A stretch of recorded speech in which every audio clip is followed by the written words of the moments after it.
Let us not forget everything that happens. It's by the will of Allah. Holy will. It's time to unite and stand, and we will be the best amongst men. It's not time to be extreme or do the unthinkable, but to stand together as one. Tune into Sunnahfollowers, streaming every day, various platforms. Trust me, you'll find a way. Sunnahfollowers. It all begins. Assalamu alaikum. Sunnahfollowers, in association with Hadith Institute, presents to you an intensive foundation in Islamic studies. We welcome Dr. Ali Shihada, who will be teaching the science of the Quran and the Hadith every Saturday at 11 a.m. Eastern, streaming right here on Sunnahfollowers.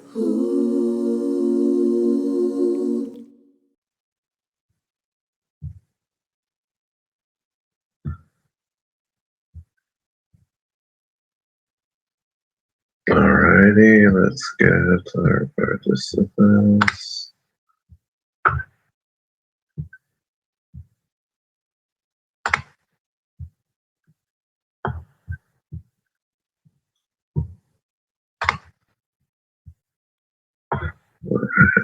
Let's fix everything so I can see you guys and your questions as you have them. I'm just setting up my screen really quick so I can see your questions if you have, and get your participation as usual. And chat, there we go.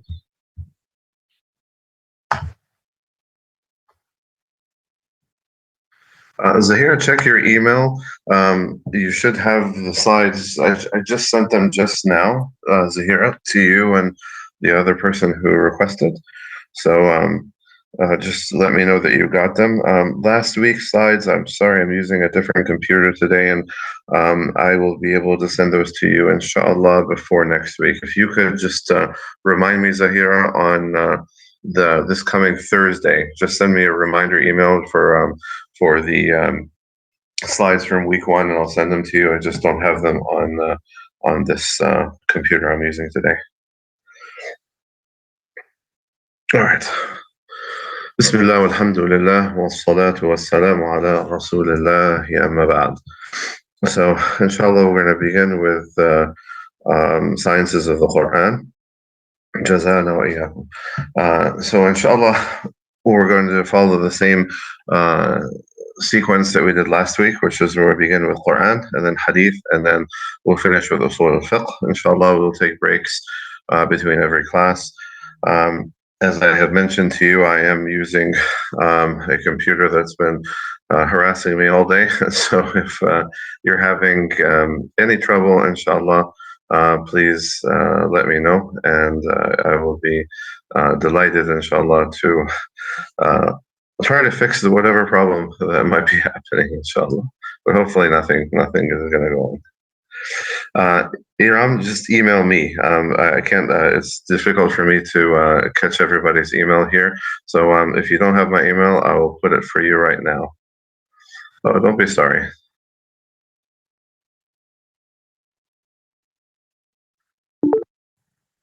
All right, let me put my email for anybody else who wants the notes.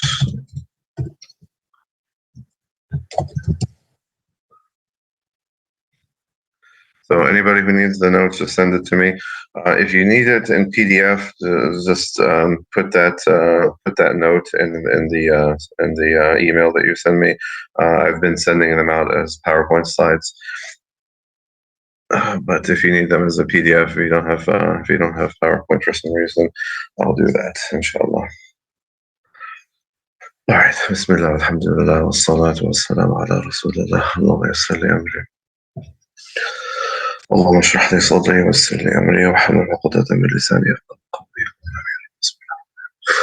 So today, inshallah, we're going to, in the Science of the Quran's part of today's lesson, we're going to talk about a very important division in the Quran called the Makki and Madani surahs. Okay, so so remember what we talked about last week when I told you that a lot of these divisions that we talk about, they are revealed divisions or organization, or is this something that we have created to try to make it easier to study? Who can answer? These divisions we talked last week about, for example, Tawheed, the variety, or somebody might say Tawheed is 3 parts, another person might say Tawheed is 4 parts, another person might say Tawheed is 2 parts. Okay, is this division itself, like the system that we use to divide, is it something that's revealed from Allah, or is it something that we created to try to help explain it better?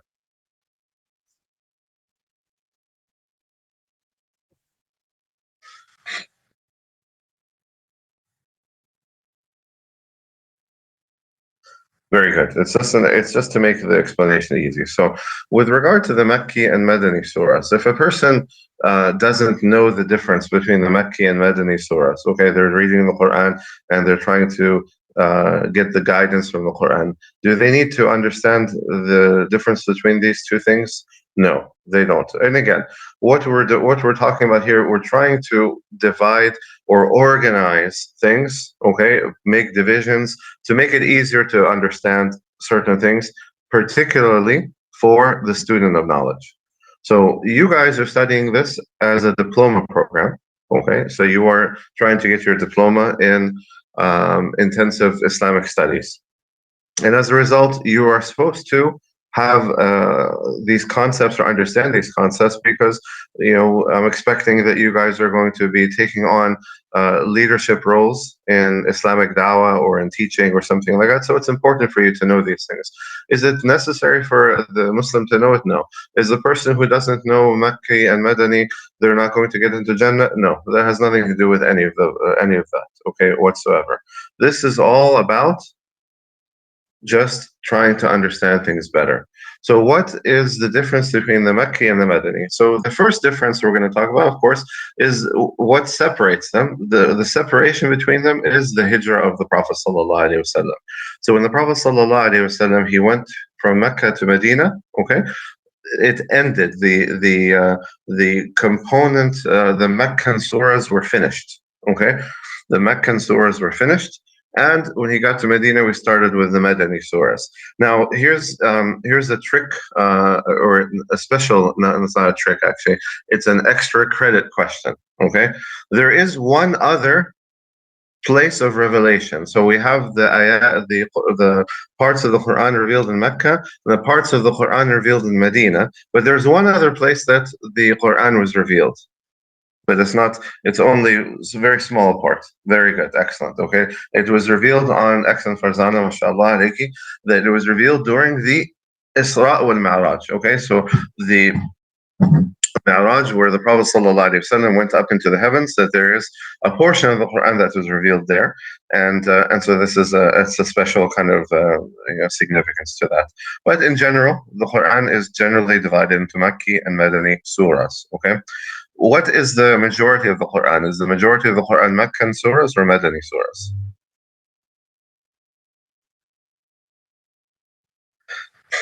It's actually Meccan surahs, okay? The majority of the Quran, okay? So the number of surahs that are Mecci are more. The number of surahs. Now, the Madani surahs, as we're going to find out later, are longer, okay? But if we're looking at how many out of 114 surahs of the Quran were revealed in Mecca, we're talking about something like 70, okay? 70 plus, okay? Something like 2/3 of the Quran was revealed in Mecca in terms of the number of surahs. Okay, now length of surahs is something different. So this is one of those systems that we look at. So when we look at the characteristics of the Meccan surahs, okay, the Meccan surahs are generally they are more typically they are surahs that are short.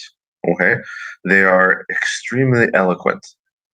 The language of the Meccan surahs is highly, highly, highly eloquent. It is a really an impressive Arabic that is found in the Meccan surahs, and the eloquence of them it's unique. Why do you think that is? What would be the reason for the Meccan surahs to be so eloquent and the Medinan surahs to be less eloquent? Put it that way. To be more, they're more descriptive and detailed and so forth, but the eloquence isn't quite there. Okay, very good, Zahira. So the Quraysh themselves were eloquent speakers, and because of the fact, and they had poets among them and so forth, and so because the Quran was being revealed, in Mecca, of course, was the people that were encountering the Quran were the people of Quraysh. This is one of the ways that Allah Azza wa Jal was showing them the truth of the Quran. Okay, so it is a da'wah principle. As a brief aside, okay, when we talk about okay guidance in general, okay,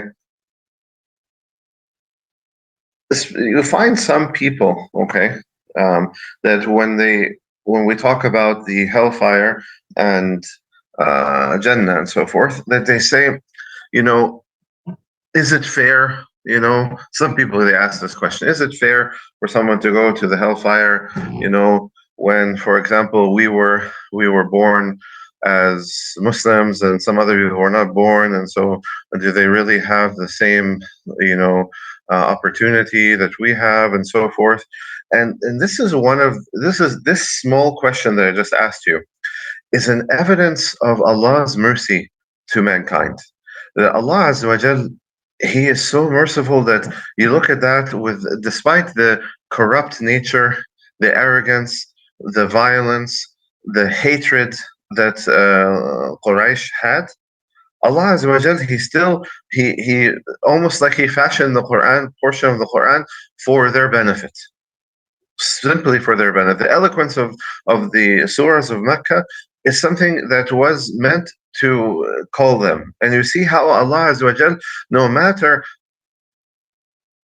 the background of the individual, Allah Azza wa Jal always delivers the message to the people. So it doesn't matter if a person wasn't born into an Islamic family. Doesn't matter if a person was born, far from the Quran.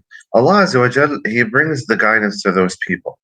Okay, wherever they may be, however they may be. Subhanallah, and that is part of His mercy. These surahs are short, so we look at Juz Amma, like the last juz of the Quran. All of it is Meccan surahs.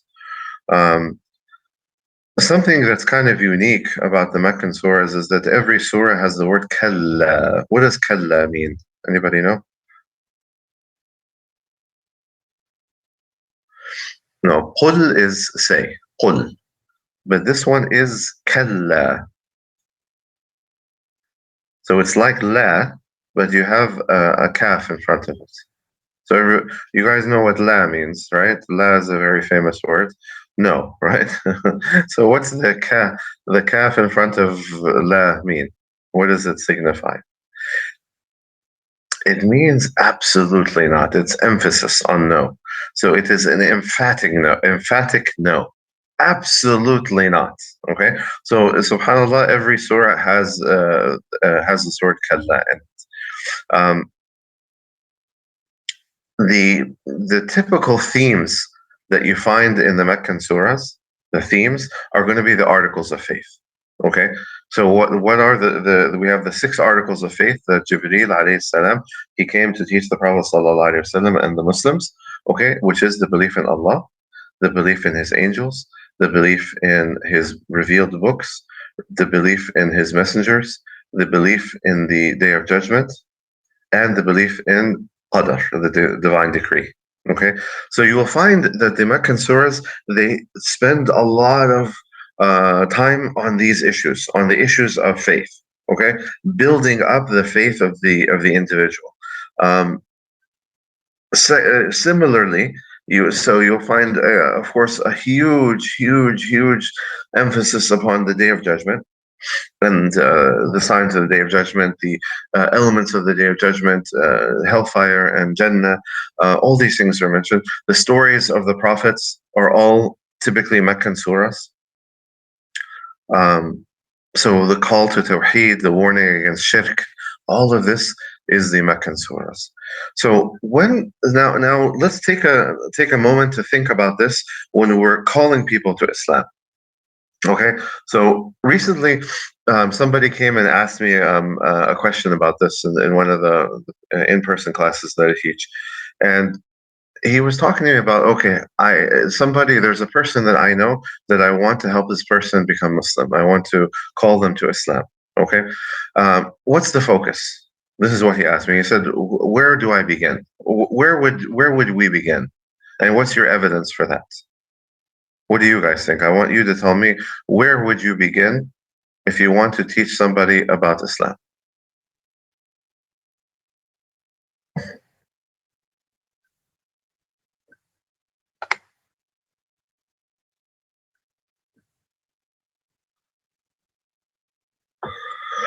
What are the basics, though, Farzana? I want you guys to be specific. Okay, Iram, excellent, Tawheed. We want to begin with La ilaha illallah. Okay, what's the evidence for that, though? Why do you say that?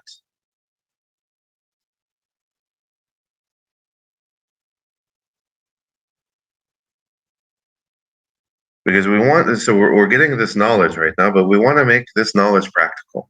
Okay, so this isn't just about memorizing a bunch of different things, but we want to make it practical. I don't want philosophical arguments. Remember what we talked about last week. I want evidence. When we talk about evidence, we're talking about what? We're talking about Quran or Sunnah, right? This is the dalil. So what is the Quranic evidence or the Hadith evidence regarding calling people to Tawheed first?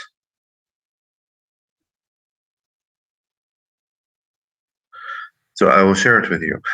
So very good, excellent, Farzana.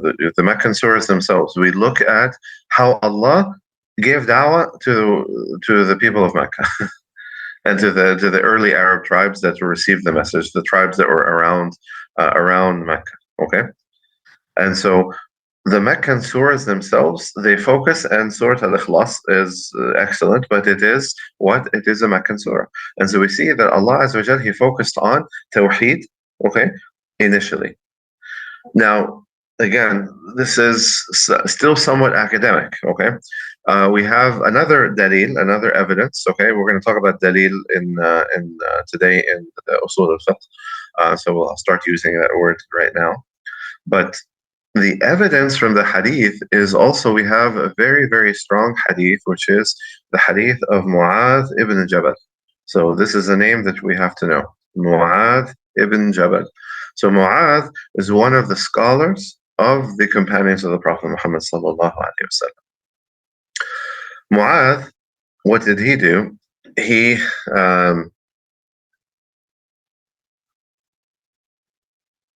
not to Medina. Mu'adh went to Yemen. Okay, the Prophet sallallahu alaihi wasallam, he sent him to Yemen. Okay, to teach the people there about Islam. So he told him, Mu'adh, you are going to a people of the book, the Yemenis at that time, or the people of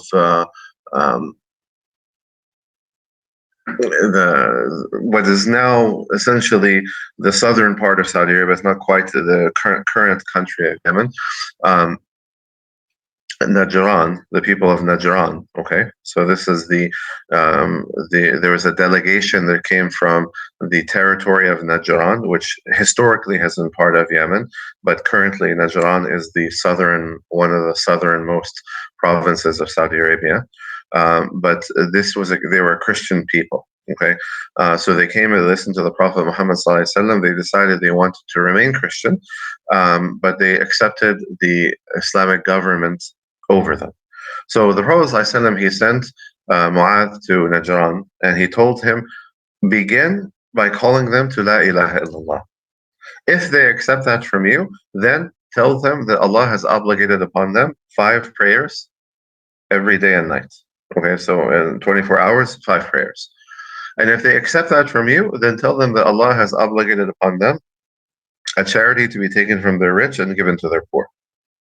All right? So we have Tawheed, La ilaha illallah Muhammad Rasulullah. Then we have Salah, the prayer, and then we have Zakah. And you see that he went in order, and he told him what? He said, if they accept that from you, then tell them the next part. Okay? The problem that we have, the biggest problem that we have when we are trying to call people to Islam today is what?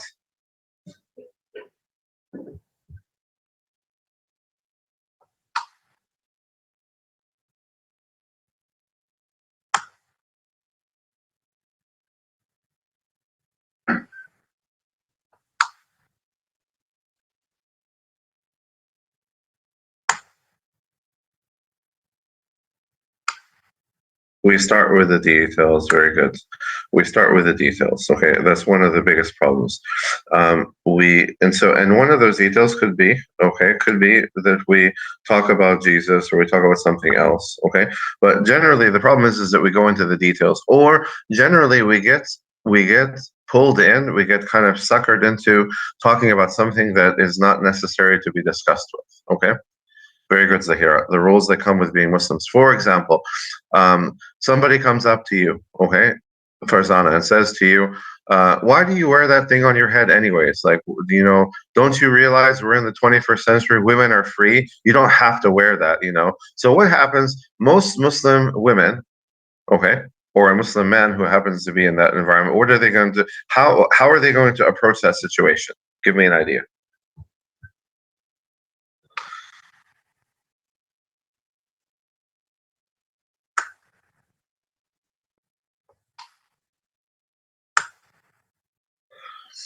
They're very good. So they'll start defending, trying to justify the hijab. Okay. So what happens is, what's going to happen then is that person eventually is going to, they have their life they have to attend to. They have to get on to work or get on to school or wherever they happen to go. Okay. So they walk away after they heard from you a defense of the hijab. Okay. And maybe they understood, maybe they didn't understand, maybe they remember, maybe they don't remember. But the problem is they don't know what? They don't know La ilaha illallah. I'll give you an example. I was a while ago. We used to do this kind of street dawah project, and so we were in Houston, and we were filming conversations with non-Muslims about Islam.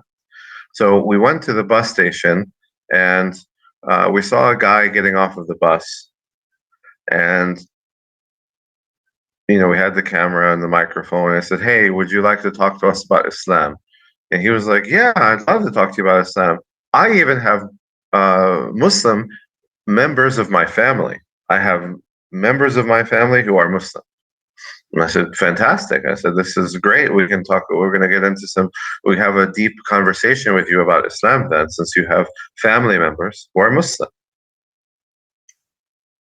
So I said to him, "So tell me what you know about Islam. You got family members who are Muslim, you should know a lot." He said, "Well, I know that you Muslims don't eat pork." I said, "Good, you're right. We don't eat pork." And so I said, "So what else do you know about Islam?" He sat and he scratched his chin and he thought and thought and thought. And he said, "I really don't know anything else about Islam. Pretty much whenever we get together and we have dinner, we argue about pork. And that's pretty much it. I don't know anything else about Islam. So I said, "You don't know who we worship?" He said, "No." I said, "Do you know the name of the Prophet of Islam?" He said, "No, I have no idea." So imagine that this is a person who has Muslim family members, okay? And all he knows about Islam is pork, that we don't eat pork. This is a catastrophic failure, okay? And this is not the way that Allah taught us, okay? So Allah Azza wa Jal, in revealing the Meccan surahs, the focus is on building the Iman. Once you have Iman, then you are able, at that point in time, to act upon that Iman. Then you're able to put it into practice. You're able to follow rules. But you can't follow rules if you don't have any Iman. Look at the difference between the American concept of the prohibition. So, the American Constitution, there was a constitutional amendment, okay, to prohibit alcohol, followed 4 years later by another constitutional amendment, okay, that allowed alcohol again, that retracted this prohibition. Why did they retract the prohibition of alcohol after 4 years?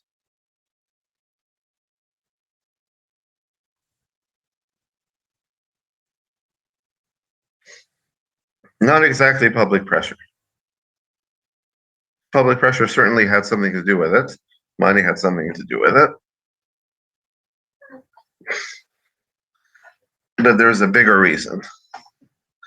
Prohibition was a catastrophic failure, okay? It was a catastrophic failure. More people were drinking alcohol 4 years into the prohibition than when the prohibition was enacted. So prohibition actually led to an increase in the consumption of alcohol. Can you imagine that? Prohibition in the United States led to an increase in alcohol consumption. It was basically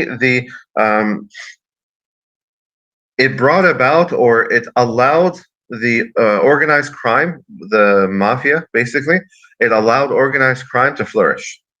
It basically allowed organized crime to have a purpose.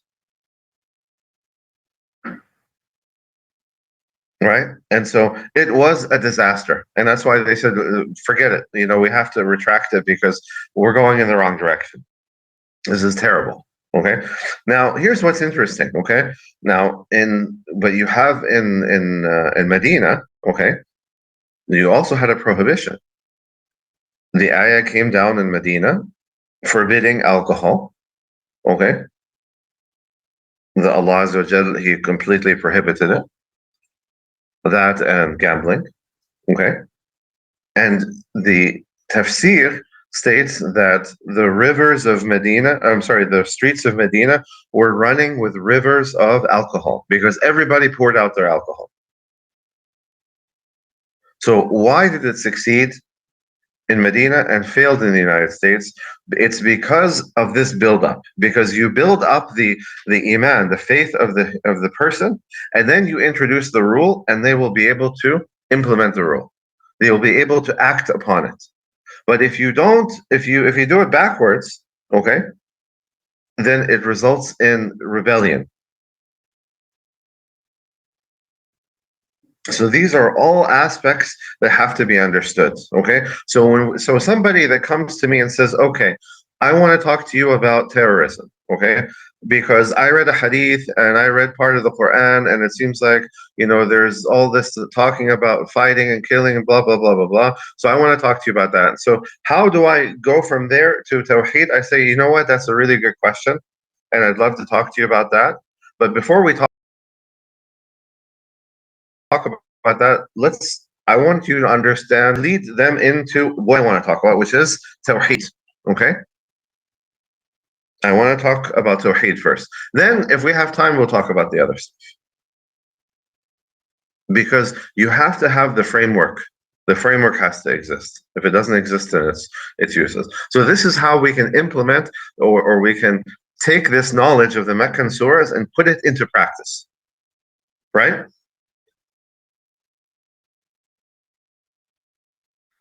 Does that help a little bit for you guys so that we can see this isn't just some kind of, brain aerobics, okay?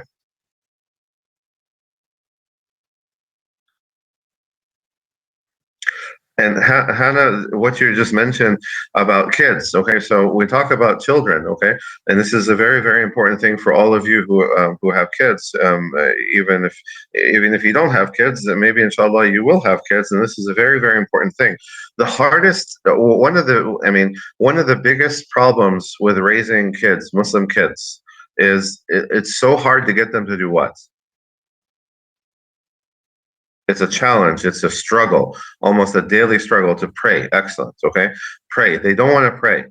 Now, so what happens is we force them to pray. Say, you have to pray. It's Allah's going to punish you. You're going to be in trouble. I'm going to be upset with you. And so we make them, but we never do what? We never explain to them why we pray. We never talk about who is Allah. I mean, you're praying to Allah, and how many of our kids have any concept about Allah? They don't know Allah at all.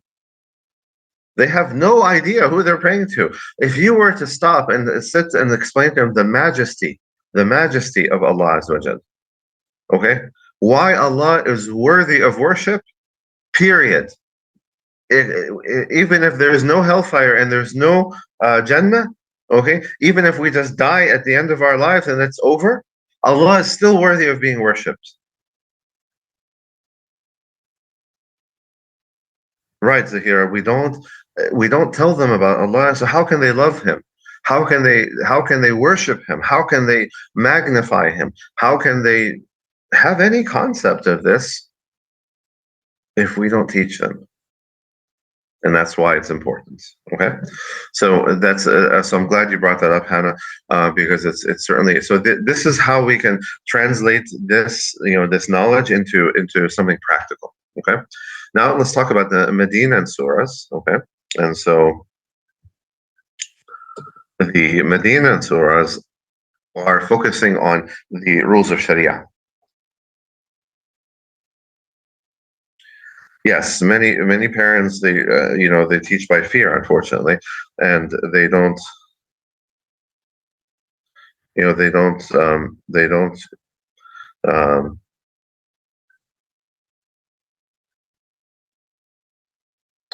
it does make a huge difference in our obligation if we do what we do out of love, if we do what we do, and again, even just this concept of recognizing Allah's greatness. Okay, recognizing Allah's greatness, that you would naturally bow down to Him. Okay, you would naturally bow down to Him because of His greatness, but we don't take that approach. And that's why, so if somebody comes to you, let's say again, because you guys are learning this and you're going to be leaders, inshallah, okay? Somebody comes to you in the future and says, hey,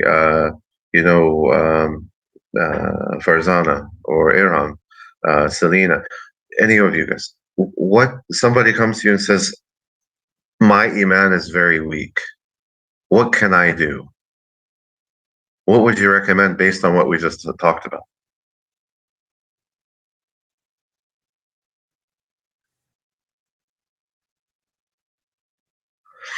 No, but go back to the basics is too vague. I want you to be very specific. You need to give a prescription. Like a doctor, he's going to write a medication. He or she's going to write a medication. You're going to give them a prescription.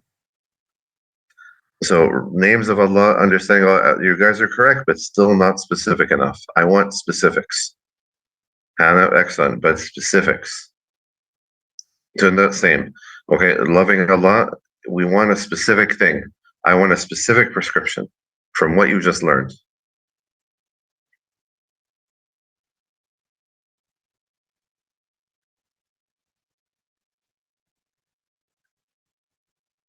Certainly, Allah is forgiving. But what am I going to give them? I'm not going to give them just a statement, right? I want to give them a prescription. What would you give? Would you maybe tell them, why don't you go tonight and read the surah? Okay, read the surah from the Quran and contemplate it. And come back tomorrow, let's talk about it. Right? So if you give them one of the surahs, one of the Meccan surahs that focuses on these elements, okay? focuses on Tawheed and focuses upon maybe some story of the Prophet, focuses on story of one of the prophets, focuses on the hereafter, focuses on Allah's names and attributes, and then the person stops and reflects upon it and then comes back to you and you discuss it in more detail.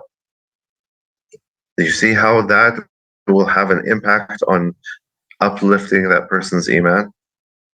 Because they might come back to you and they might say, I read that surah, but I don't understand this, and I don't understand this, and I don't understand this. So then you stop and give them that information. You help them extract the beauty out of these ayat, and then that's how the iman is improved. That's how the iman is increased, right? Does that make sense?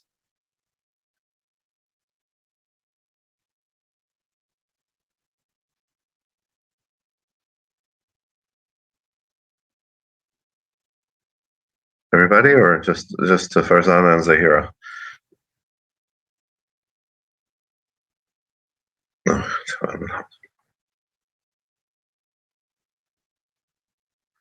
Yusuf, makes sense? Tunda, makes sense?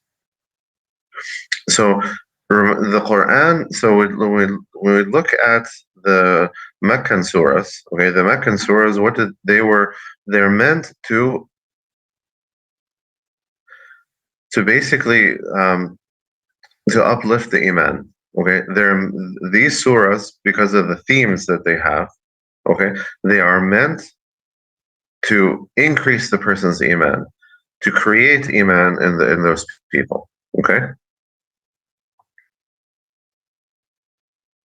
And so when you get somebody to start to go back to these surahs and to read them, okay, then what's happening is that you're sparking in them the questions. Okay, I don't understand this. And then they come back and talk to you, and then there is that dialogue that you can then have, a dialogue which results in improving and increasing the iman, because we're talking about these are the things that lift the iman: the remembrance of Allah, knowing Allah's attributes, remembering Allah as being one, the stories of the prophets, the hope that these stories create, to know that success is going to come, to know that that ease comes after hardship. All of these things, they uplift the iman, right? Or even, do you understand Tunda now?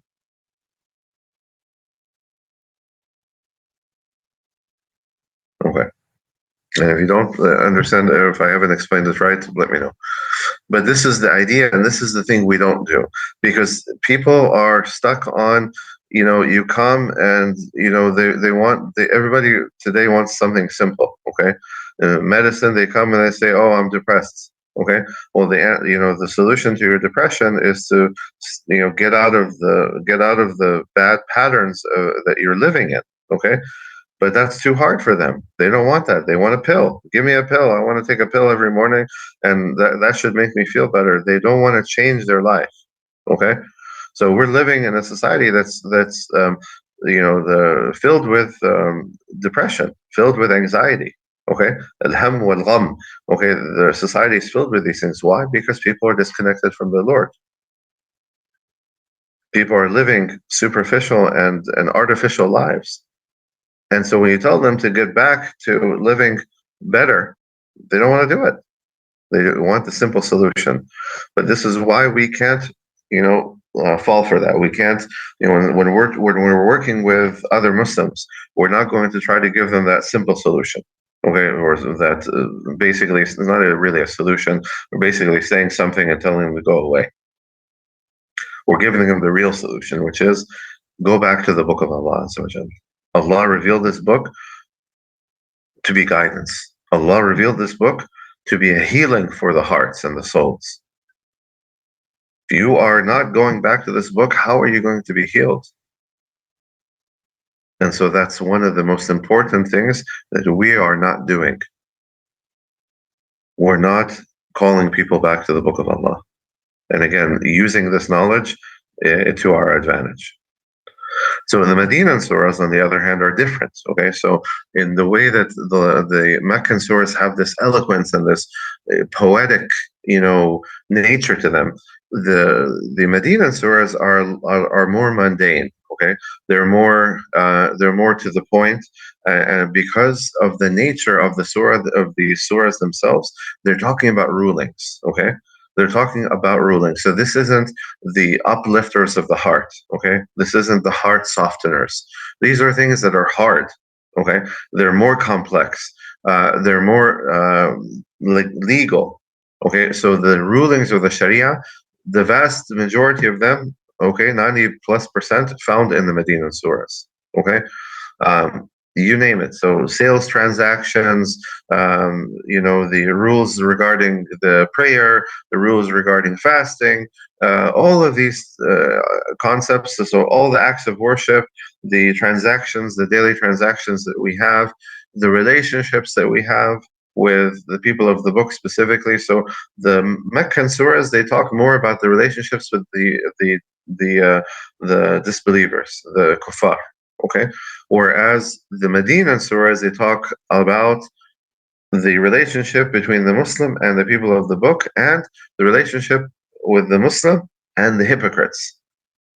So it defines hypocrisy and it warns against hypocrisy. These surahs are typically much longer, okay, and more detailed. When we look at, just to give you another example, so Surah Al-Baqarah, for example, Surah number 2. Surah Al-Baqarah is approximately 48 pages long, okay? So the longest surah in the Quran. It has the longest ayah, which is an entire page of the Quran, which talks about financial transactions. So there's so much legality, so many rulings found in Surah Al-Baqarah, that when the people in the time of the Prophet ﷺ, or the early generations, when somebody was known to have memorized Surah Al-Baqarah, they would automatically make that person like a leader.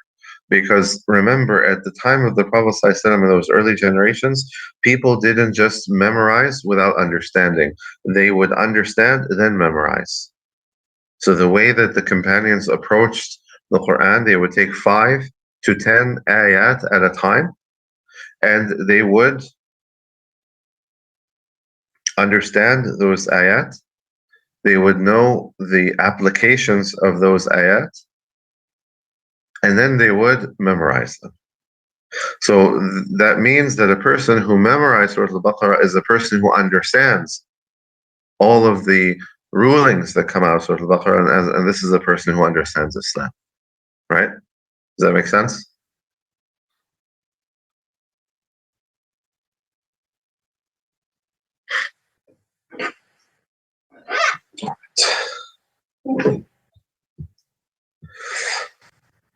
So the next subject that we're going to do is, Yusuf, you're asking why? Why what?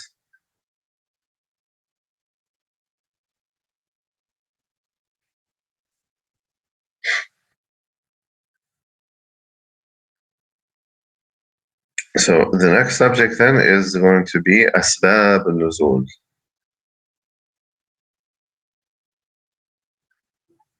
Asbab al-Nuzul, which is the reasons for the revelation. So this basically is, so there is some of the books of tafsir of the Quran. There are some books of tafsir that focus entirely on the reasons for the revelation, which is what it means that we want to know in what context was this ayah revealed. In what context was this particular ayah revealed? Okay, now understanding that helps us to understand the ayah in far greater depth. Okay, because we have to recognize that these ayat were revealed in specific conditions.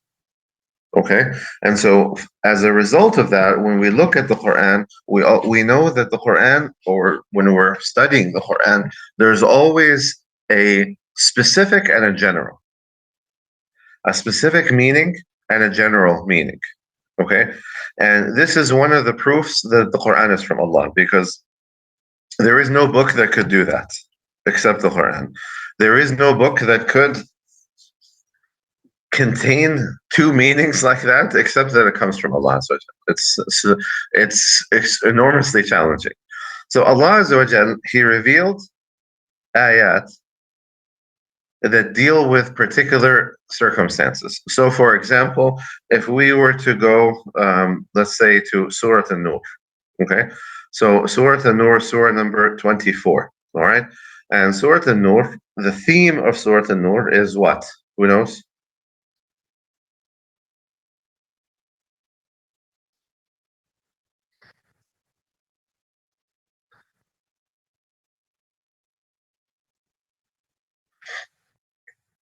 Light upon light is in it, but it's not the theme. The theme of the surah is on regarding a specific event.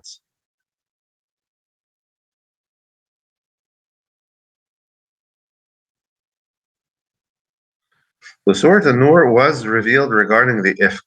Okay, the ifk, which is the accusations made against Aisha. Okay, the accusations that were made against Aisha. This surah was revealed on for that is the major theme of that. Okay, so we look, for example, at ayah number 11 of Surah An-Nur. إن الذين جاءوا بالإفك عصبة منكم لا تحسبوه شرا لكم بل هو خير لكم لكل امرئ منهم ما اكتسب من الإثم والذي تولى كبره منهم له عذاب عظيم. Okay, so we look at this ayah. إن الذين جاءوا بالإفك عصبة. Those who came with this monstrous lie, okay, that they lied against Aisha, saying that she had an affair, okay, are only a small group among you. Do not think that this is something evil for you.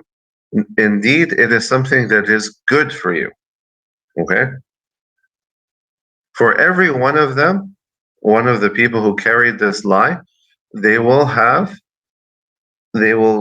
earn a certain portion of sin depending on their involvement. And the one who carried the majority of it will have a severe punishment. لولا إذ سمعتموه ظن المؤمنون والمؤمنات بأنفسهم خيرا وقالوا هذا إفك مبين. Why was it that when you heard this, okay, heard this lie about Aisha, that the believing men and the believing women, okay, why didn't they have a good opinion or like give benefit of the doubt? Okay, and saying that this is a severe lie. No problem, Hannah. I appreciate you saying that. Thank you. So the principle here is what? So we're talking about these ayat are very clearly in reference to the ifk, okay, this lie that was made against Aisha, okay, very clearly. So specifically, okay, we're talking about the ifk. Do these ayat have a general meaning? Do we take any benefit from them, or it is only just a historical kind of event? Right? Exactly. So we learned that we cannot spread rumors. We learned that we have to give benefit of the doubt to the believer. And not when we hear evil things about them, we shouldn't run to spread these lies, okay? But we should assume the best about our brothers and sisters. And when we hear something evil being said about them, we should try to stop it. So this is the benefit. So we see here that Allah teaches us these general lessons from a specific thing. What's the advantage of having that backstory?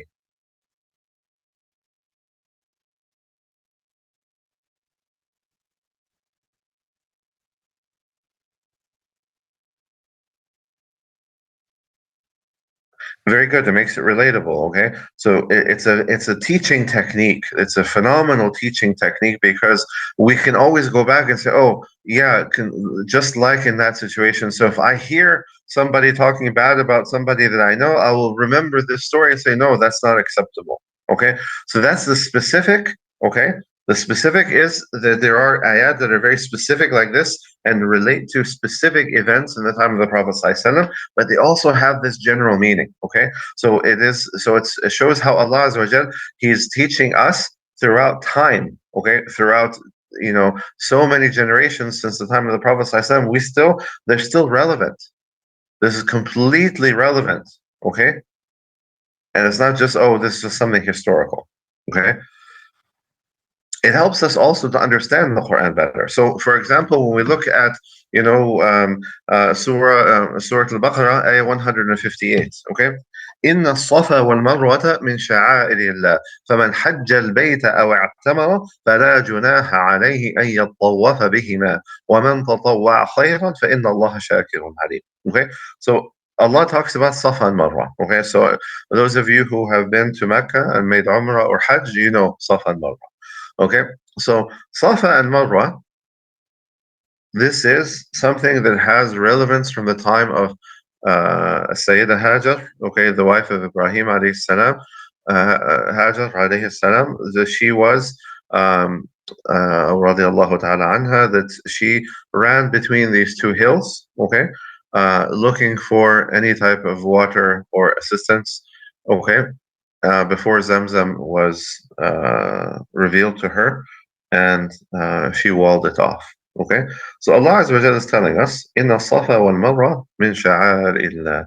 Okay, the Safa and Marwa, they are from the signs of Allah Azza wa Jalla. They are from the symbols of Allah Azza wa Jalla. فَمَنْ حَجَّ الْبَيْتَ أَوْ اعْتَمَرَ. Okay, so whoever makes Hajj or makes Umrah, فَلَا جُنَاحَ عَلَيْهِ أَن يَطَّوَّفَ بِهِمَا.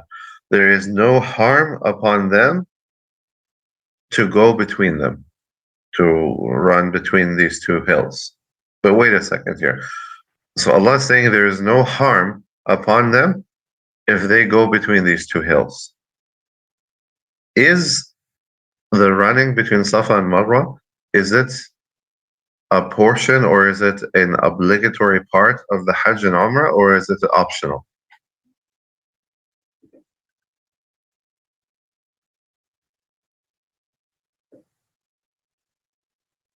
Okay, very good. So all of you are correct. It is obligatory.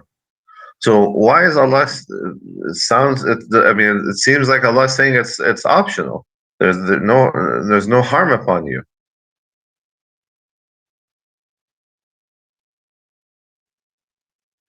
So if we don't understand the reason of the revelation, then we can't understand this ayah.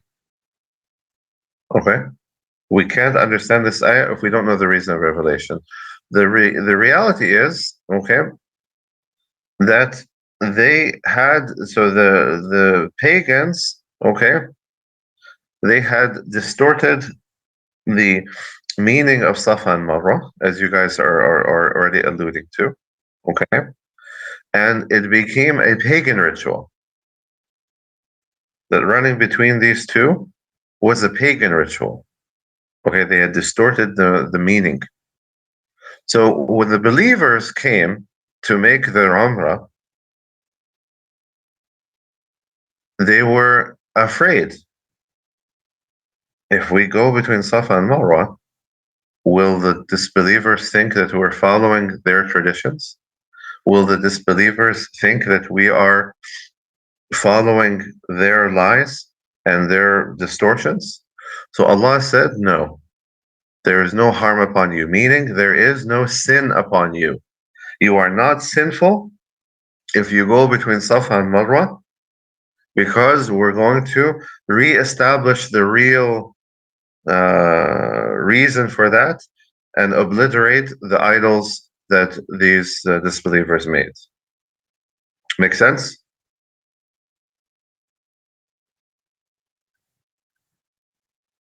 And so that way we understand, because if we're just to look at it linguistically, it seems like it's an optional thing. It's optional for you to go between Safa and Marwa, but we know it's not optional. We know from the Sunnah of the Prophet ﷺ that it is an obligation. So what does it mean then that there's no harm upon you? Meaning there's no sin upon you. You will not be considered as following the distortions of the disbelievers if you run between them. Any questions on that?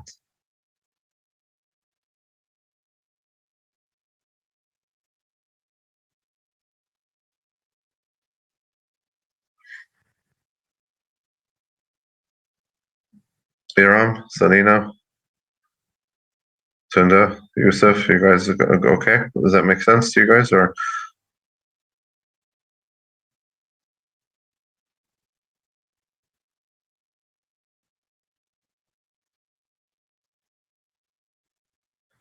Okay, alhamdulillah. Tamam. So lastly, we're going to talk briefly, very briefly, about the recitations of the Quran. So the recitations of the Quran, there's 10 different recitations. Okay?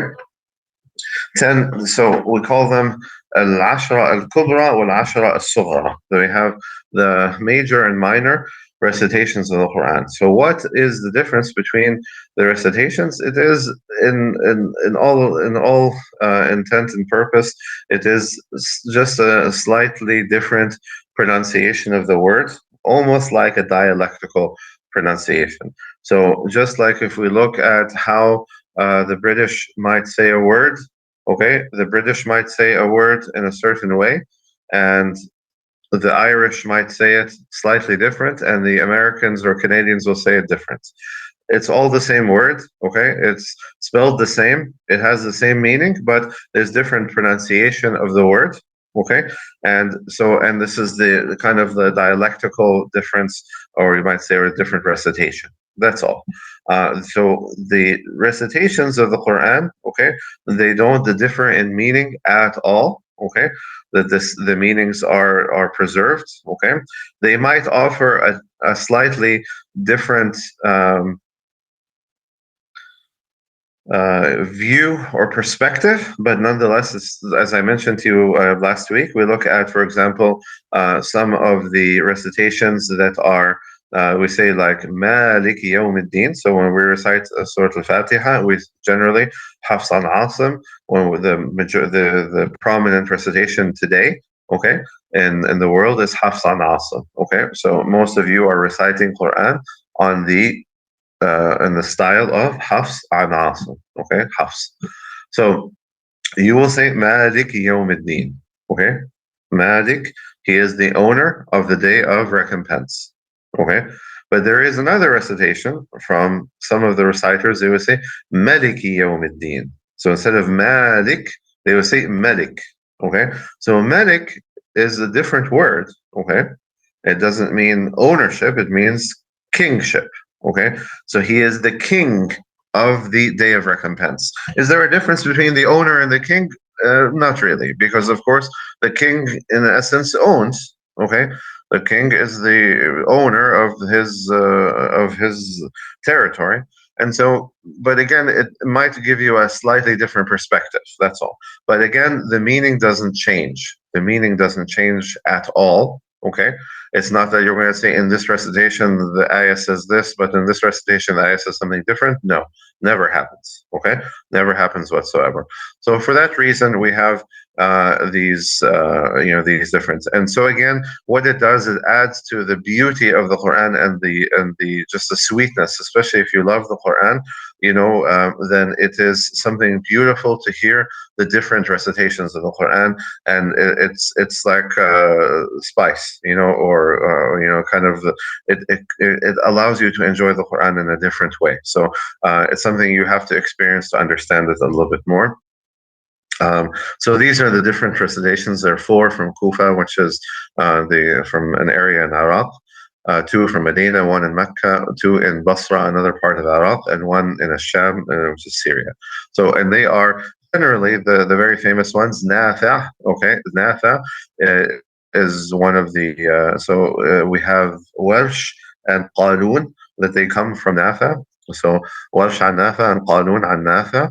And so these are very prominent in northern Africa today. And so you will find a lot of people that they recite. So for example, Libya, there is a very strong recitation or prominence of the Qanun an Nafi' recitation there. You would find that to be a majority, and you would find in Algeria and Morocco the Welsh recitation.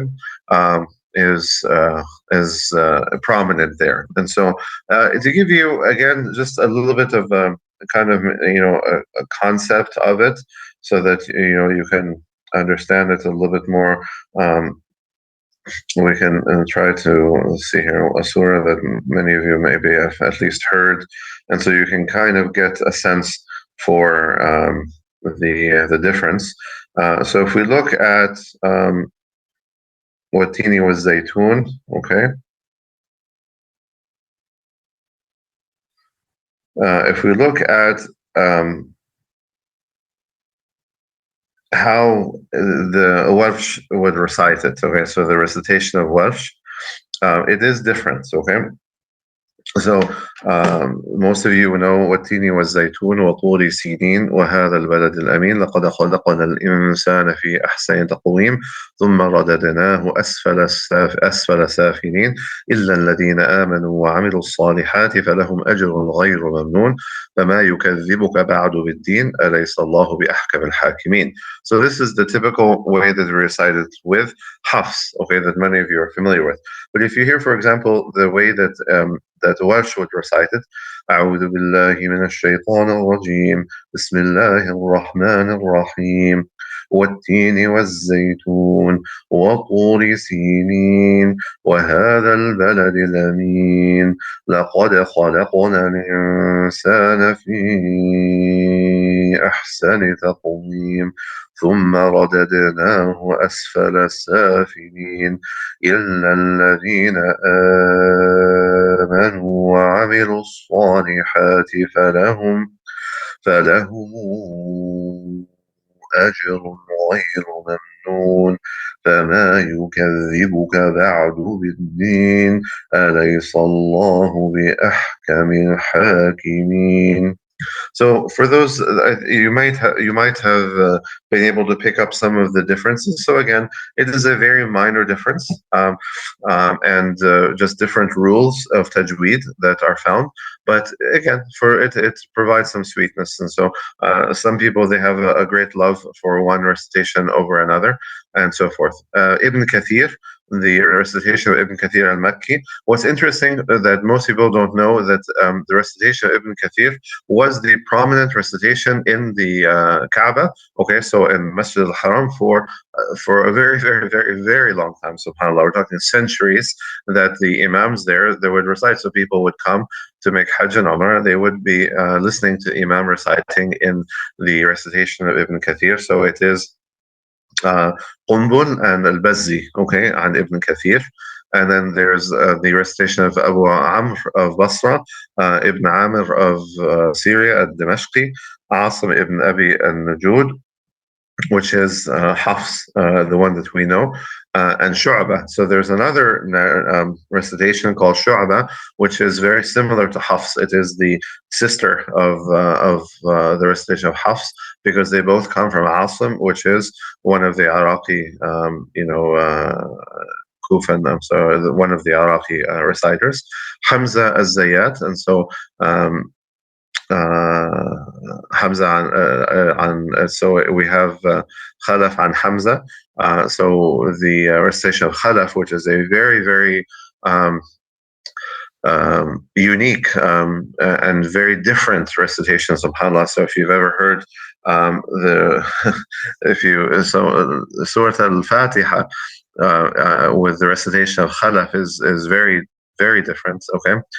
أعوذ بالله من الشيطان الرجيم بسم الله الرحمن الرحيم الحمد لله رب العالمين الرحمن الرحيم ملك يوم الدين إياك نعبد وإياك نستعين اهدنا الصراط المستقيم صراط الذين أنعمت عليهم غير المغضوب عليهم ولا الضالين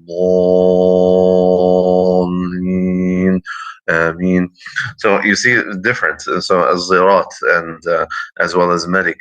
So and so forth. And so these are again give you a little bit of an understanding of the difference in these. And many of these things you can find these recitations on YouTube if you're interested to hear different recitation. So I definitely recommend you to listen to the recitation of Hamza, which is of Khalaf and Hamza, which is very unique.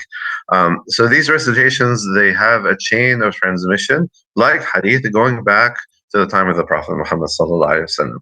So if you have the fortune of getting an isnad in, or we call it like you get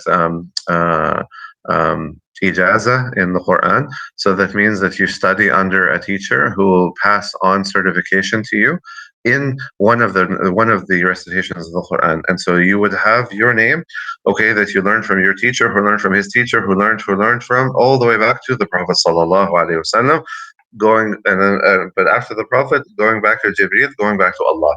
Subhanallah. So it's a beautiful chain that a person may have the fortune to have. So the Qurra, or the reciters who give their name to the Qira'ah, are part of a chain of transmission, which is called a riwayah. Okay. And the lines of transmission passed down from a riwayah are called turuq. And so they have difference. And so, for example, Warsh, they have like Tariqat al-Asbahani and so forth. There's different names and so slight differences in style and things like that. So it's an entire, as you can see, it's an entire universe in of itself, and a very beautiful universe of loving the Quran. Any questions on that?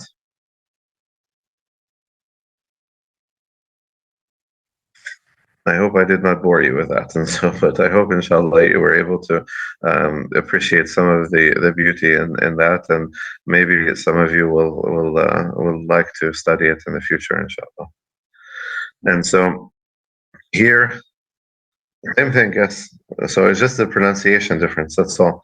So he's the pronunciation, and this goes back to the Prophet Muhammad sallallahu alaihi wasallam. So there is kind of I think it's a funny hadith that the Prophet sallallahu alaihi wasallam was teaching one of the Bedouins some of the Quran, and so he told him hatta heen, until now, okay, which are the Arabic words meaning until now. And this Bedouin, he could not pronounce ha, okay.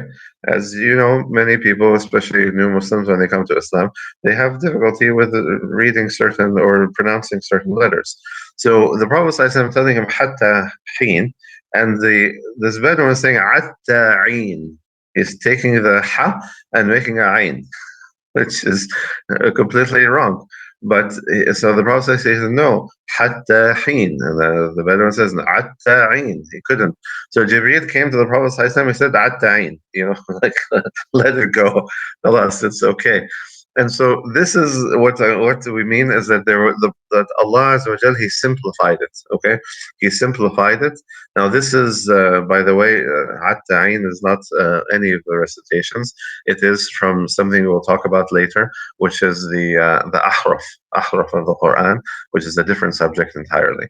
But it just shows that how Allah simplified it. Okay, the idea is we're not going to be so tough and specific on on pronunciation. So the idea, get the meaning and implement it. Okay, at the end of the day, the Quran, okay, it has to be implemented. Okay, you have some people, and again, we look at the hadith of the Prophet ﷺ, at the end of time, there will be people that will come that the recitation does not go below their throat. They recite it beautifully, but they don't implement it.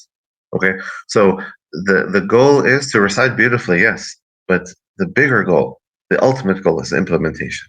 Okay, and so that's the kind of the aspect of it. And so some people, they have difficulty maybe with sad, okay, sirat, and so it became zain for some people, zirat.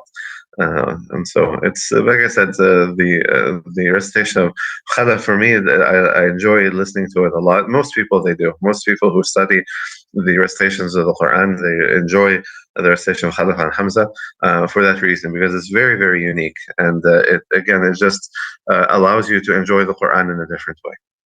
Here you can see just a chart of the different, you see at the top of the chart is Allah, and then you have Jibreel, and then you have the Prophet ﷺ, and then you have the reciters among the Sahaba, okay, who learned it, and then they transmitted it, and then it's separated out. And so you see this kind of chart system.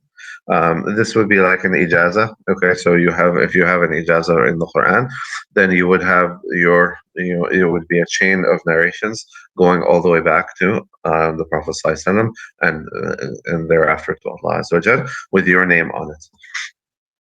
I ask Allah Azza wa Jal, inshallah, to bless you all with ijaza of the Quran and understanding of the Quran and the beautiful recitation of it. Allahumma ameen. The last thing we'll talk about, I'm sorry, I enjoy this so much, I made it very long. Forgive me for making this too long.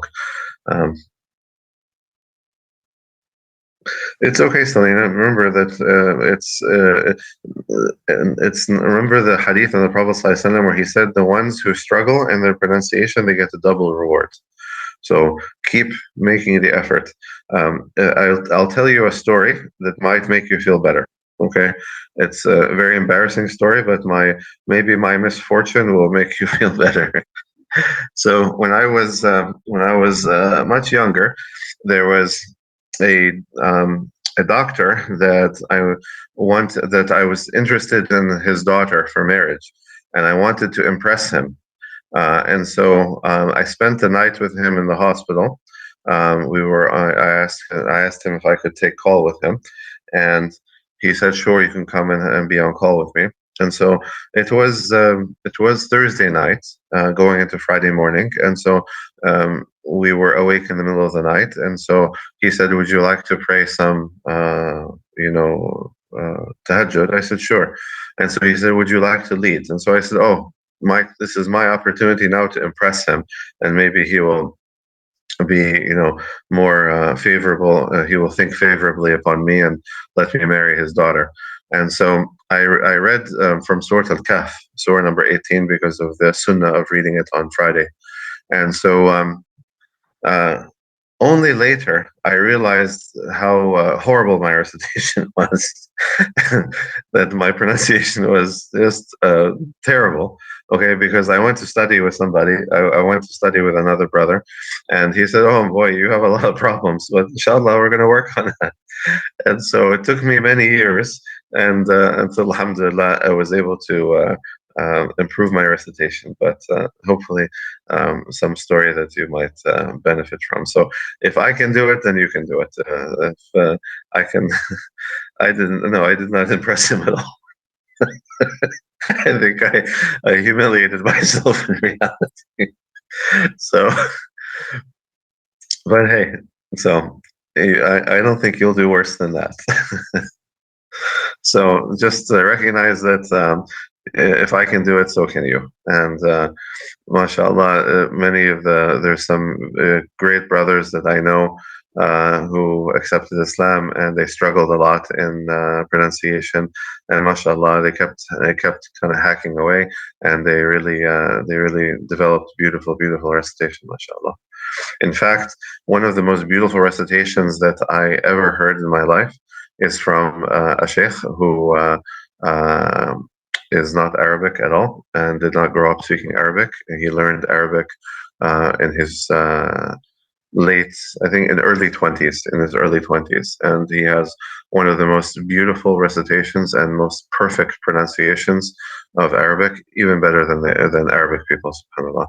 So it is all about making an effort, and inshallah you will make it happen. So the last part is the types of tafsir.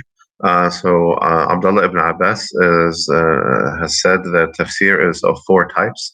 There is the tafsir that the Arab know from their language, and so this shows the importance of the Arabic language. So just having solid understanding of the Arabic language itself will allow a person to understand the Quran better. Okay, to understand it better. Number two, tafsir that no one is excused of being ignorant of, meaning that there are certain things that we all have to know as Muslims. Okay, we all have to understand. For example, Qul huwallahu ahad, something like that. Every Muslim has to know that. So it cannot be that you go to a Muslim and say, how many gods do you worship, and he says, I don't know.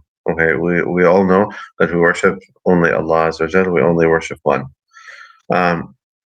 So there are certain things in the Quran that we all have to understand, we all have to be familiar with. And then number three is the tafsir that the scholars know. Okay, so that's going to be some of the more in-depth elements that maybe it's not going to be apparent, like what when I mentioned to you about Safa and Marwa. You may not have known that, but now you do.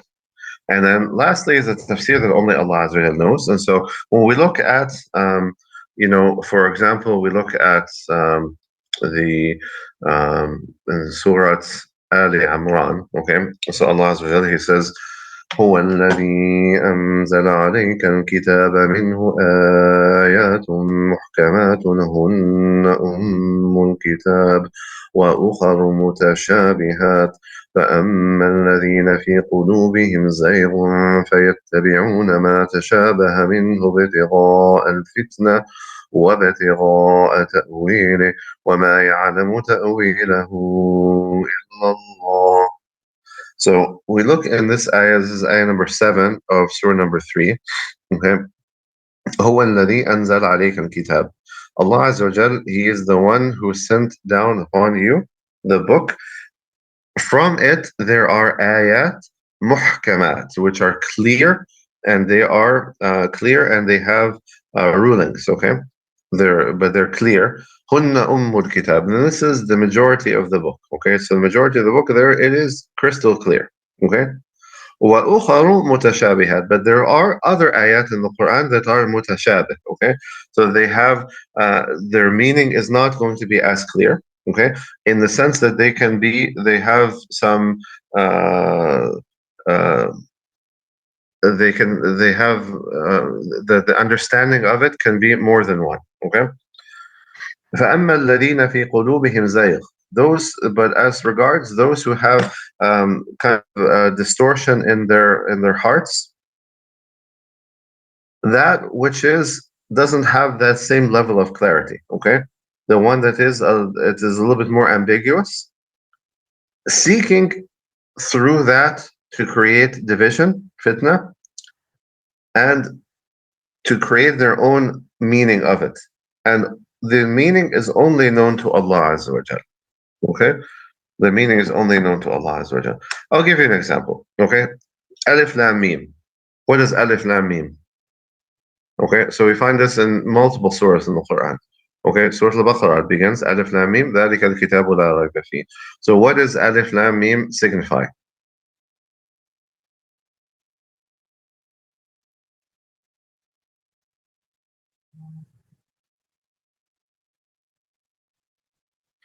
Exactly, we don't know. Okay, we don't know. There is no clear understanding of that. Okay, so some of the scholars, they said Alif Lam Mim, these are Arabic letters, and so we have this miraculous book which is created from otherwise ordinary letters. So Allah took something ordinary and He made something miraculous out of it. That's a beautiful explanation. And that is one way of looking at it. But is it the meaning? No, it's not necessarily. Okay, so this is something which has ambiguity to it. قُلْ هُوَ اللَّهُ أَحَدٌ. Say that Allah is one. There is no ambiguity in that. You cannot make any other meaning. It is clear. Allah is one. There's no two ways to look at it. But Alif Lam Mim, it's not clear. So there was a guy in Arizona, in the United States, okay, who started studying the numerical kind of looking into the Quran from a numerical standpoint, and he discovered something interesting. There used to be an old system, a very old Arabic system, where they used to give numerical values to Arabic letters. Okay, so this letter equals this number, and so forth. So they had like a numbering system that was connected to the letters. So he found out that the word ahad, okay, which means one and only. قُلْ هُوَ اللَّهُ أَحَدٌ. Okay, so this word ahad, it's equivalent to 19. And so he said that there is a miracle in the number 19 in the Quran. Okay, and when we look for this number 19, we find a lot of this number is represented greatly in the Quran. Okay, and it shows there's a numerical kind of, you might say, a lattice structure. Okay, behind the words, that there's also this numerical, structure to the Quran, which is truly amazing. It is a miracle that we don't understand. Okay, but people with mathematical backgrounds, they are able to penetrate that a little bit more than the average person, and it's truly remarkable that the Quran has this numerical structure. Okay, beyond the other verbal miracles that it did, subhanallah. Anyways, so this was something interesting, without a doubt. This is something interesting, and so this guy, he said he started to become arrogant, and he said that he's somebody very special because nobody else knew about this 19 before him, and that means that he is a prophet. And so he basically created his own religion for all intents and purposes, using the Quran and saying that he is actually, so he said the Prophet Muhammad SAW, he is Khatamun Nabiyyin, that he is the seal of the prophets, but not the seal of the messengers, and he's some silly, I don't know, I don't remember exactly what he went into, but one way or the other, he basically said that he's also a prophet, and somebody went and killed him later, so he's dead anyways, and so it's kind of a mute point right now, but nonetheless. The idea here is that he went into this Alif Lam Mim and he tried to explain it. Okay?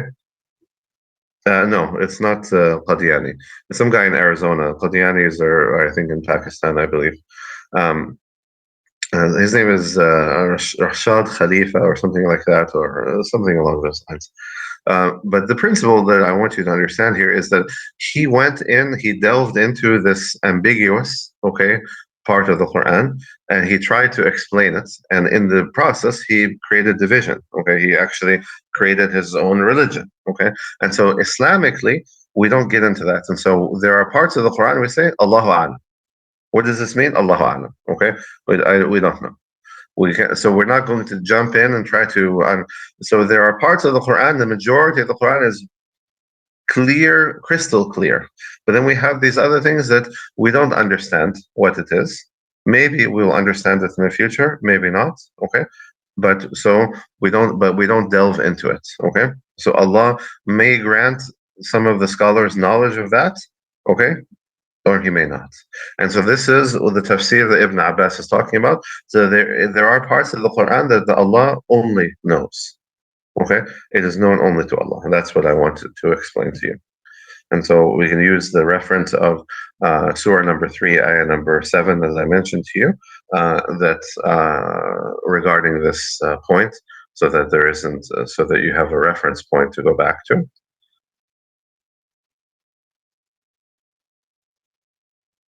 And then lastly is how do we make tafsir of the Quran? The tafsir of the Quran is generally done in four levels. Okay, so first, if we're trying to understand the ayah from the Quran, we want to always look for other parts of the Quran that shed light on it. So the tafsir of the Quran by the Quran. Okay, the second would be the tafsir of the Quran by the hadith of the Prophet ﷺ.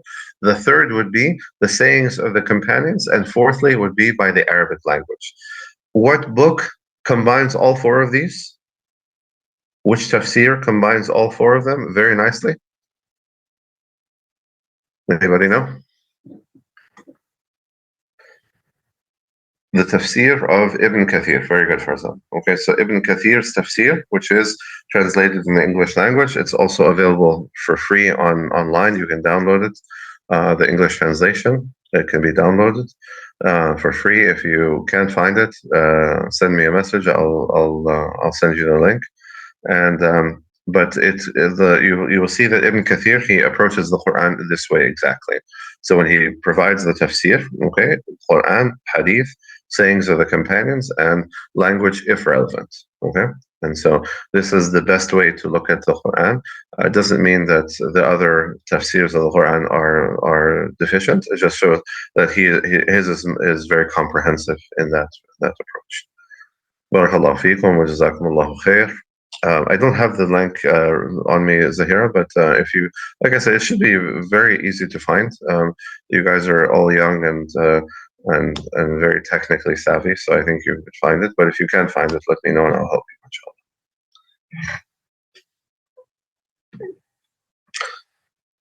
Any questions?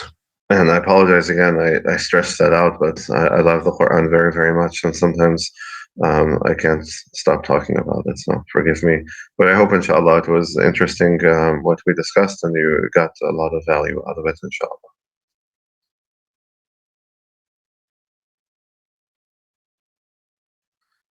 I promise I'll make the next ones very make it shorter, inshallah.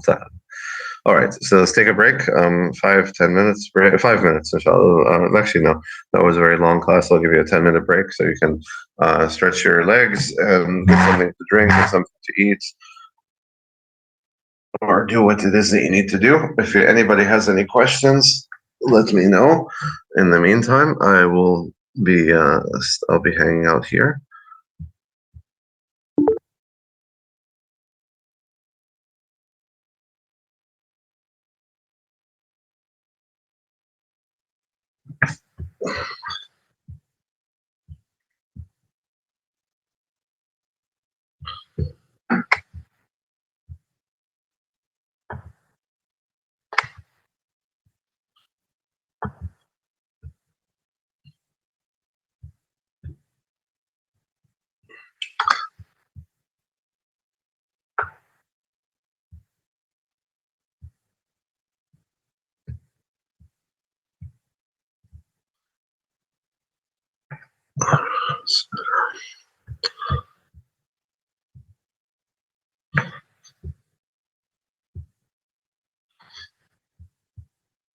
All right. So your question, Sister Layla, about the surah that was revealed in Mecca and Medina. Let's see here. Let's get. So remember that the surahs generally, remember that the surahs are going to have ayat in them that the surahs themselves will have ayat that are Meccan and other ayat that are Medina. So you might have a surah that was revealed in Mecca, but some of the ayat were revealed in Medina. Okay, but generally the surah itself, because the majority of the ayat were revealed in Mecca, it's considered a Meccan surah, even though some of the ayat may have been revealed. So remember, especially for new Muslims, this is kind of a topic that sometimes can be a little confusing, is remember that as the Quran was being revealed, sometimes you had parts of the Quran that were, so the surahs themselves were not revealed all in one piece. So you'll find parts, so the surahs might have been revealed in pieces, okay? And so as the Prophet ﷺ, he received the revelation, he would tell the companions where that ayah would go. You with me, everybody? So he would tell them, put this ayah in this surah in this place, as an example, okay? And so, the surahs themselves were not revealed in like Surah Al-Baqarah was not revealed like that big piece. It wasn't 48 pages was not revealed at one time. Everybody else with me? Or people still on break?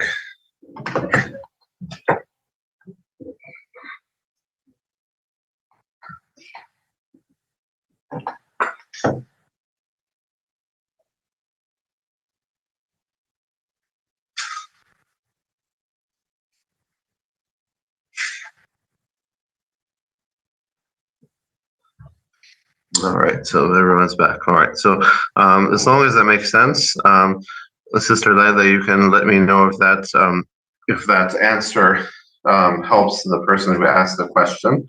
The second question was regarding the, I lost it just a moment ago. Should we learn the tafsir in the order the Quran was revealed? No, there is no reason to do that. And so the Quran should be studied. There's different approaches to the study of the Quran. Okay, so you will find that this is there's a matter of disagreement or just differences of opinion, not disagreement really, but depending on who you ask, they will tell you. Some people might say, no, you should study this part first. And some people will say, no, just go with the Quran the way that it's ordered. I personally am of the opinion that you should study the Quran as we have it, so that you should read the Quran as it is, and you should study the Quran as it is. Just because Surah Al-Baqarah, for example, is a Medina surah, does that mean that there is no tawheed in it, that there's no articles of faith being discussed, that there's no stories of the prophets, there's no discussion of the hereafter?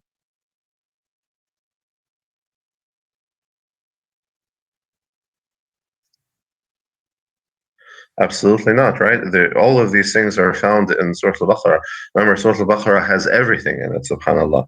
Why is it considered a Medinan surah? Because again, the majority of Surah Al-Baqarah there's a heavy amount of rulings in it, okay? But it doesn't mean that none of those other things are there. In fact, we look at the very beginning of Surah Al-Baqarah, some of the most important ayat in the Quran are found there. ذَلِكَ الْكِتَابُ لَا رَيْبَ فِيهِ هُدًى لِلْمُتَّقِينَ.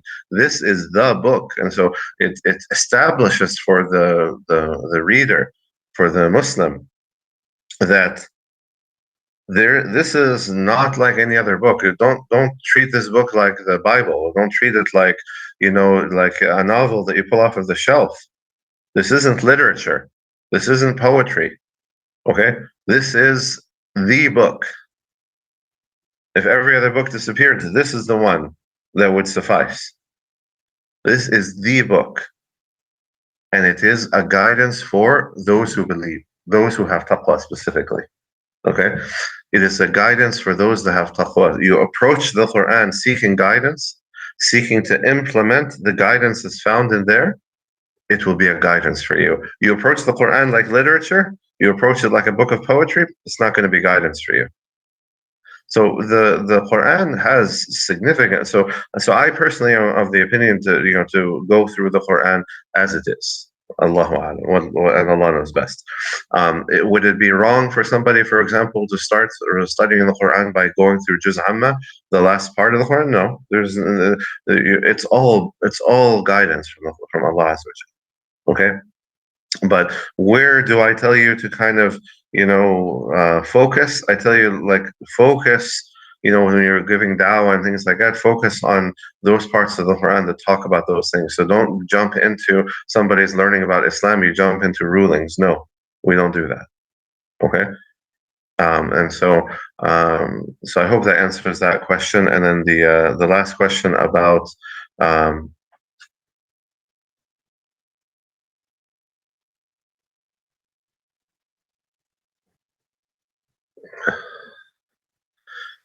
so the time spent in Mecca was faith building.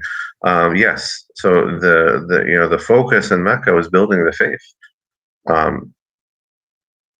building the faith of the believers, creating that community.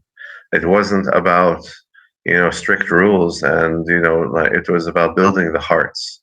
It's about establishing the faith in the hearts, so that then you can go about building the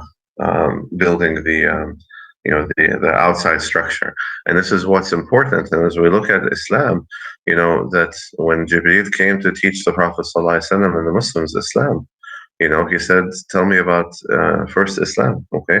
And so you see here that there's acts of submission, okay, which are external, but faith cannot be complete until we build up what's inside.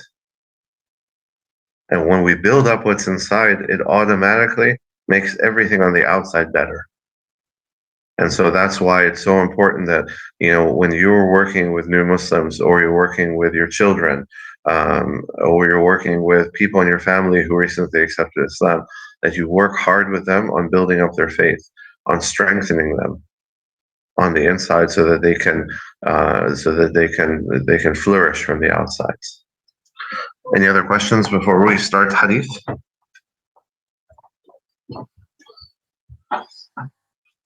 Hopefully those answers were useful for them, inshallah. Okay, so Bismillah, alhamdulillah, wassalatu wassalam ala rasulillah. We will begin with Hadith. Okay, so today we're going to talk about Hadith structure. So last week we talked about understanding, the different types of Hadith collections. Okay, so now we're going to talk today about structure. And I apologize for those that I sent the notes to. Just send me a reminder after today's session. After we're done, because this one's updated a little bit from the ones that I sent you guys. So there's basically three components of any hadith. We look at, and these are important terms again for the student of knowledge to be aware of. So we have the isnad, okay, we have the taraf, and we have the matn. So these three words are important terms to be familiar with. So what do they mean? The isnad is the chain of narrators, or the sequence of reporters. So this is the chain of narrators through which the hadith has spread. So you will see, for example, there is something called as-silsila al-dhahabiyya, okay, the golden chain, okay, that Imam Malik has in his book Al-Muwatta. So the golden chain is Malik an Nafi' an Ibn Umar an Nabi sallallahu alayhi wasallam. So these four. So it is Imam Malik who heard the hadith from Nafi'. Nafi' was the freed slave of Abdullah ibn Umar ibn al-Khattab, so the son of Umar ibn al-Khattab, which was Abdullah. So Malik heard it from Nafi', and Nafi' heard that hadith from Abdullah ibn Umar, and Abdullah ibn Umar, he heard it from the Prophet sallallahu alaihi wasallam. So that's called the golden chain, because everybody in that chain is of the highest caliber. And so you got that chain, you have an authentic hadith. Okay, easy. So that's basically the concept of the isnad, and this is something that Islam created. This concept of the isnad did not exist before the Islamic scholarship, and so it's something that's considered one of the great contributions of Islam to literature in a sense. So that's the isnad, and I told you that's a little secret about, or the golden chain that I hope you'll remember, inshallah, in the future. Taraf, which is introductory text. So generally, before we jump right into the statement of the Prophet ﷺ, there is usually some kind of backstory or a question. So, for example, we talked extensively many times now about the Hadith of Jibreel. Okay, so the Hadith of Jibreel, where Jibreel comes to ask the Prophet ﷺ questions. Okay, so how does that Hadith begin? It begins that the companions were sitting around the Prophet Muhammad ﷺ when somebody entered their, the tent where they were all sitting, and he drew attention to himself, and so when everybody looked back at him, they saw this man who had extremely white clothes, very brilliant, clean white clothes, and his hair was black, like he just came out of the shower, like very dark black, okay, clean. So you think about it, that they said, and we didn't know him, but there was no signs of travel upon him. All of this is what to draw the attention of the companions. So this guy is not known, so he's not from in town, but he didn't travel. Look how clean he is. He's so clean. Okay. And then it talks about how he worked his way up to the Prophet. He walked between the people until he came and he sat right in front of the Prophet ﷺ, and he put his hands upon the leg of the Prophet ﷺ. And then he asked him the three questions. The first question was, tell me, what is Islam? And after the Prophet ﷺ told him what is Islam, he said, you have answered correctly. And the companion said, we were surprised. Who is this person that nobody knows? That he comes to the Prophet ﷺ and he asks the Prophet a question, and then he tells the Prophet that he answered correctly.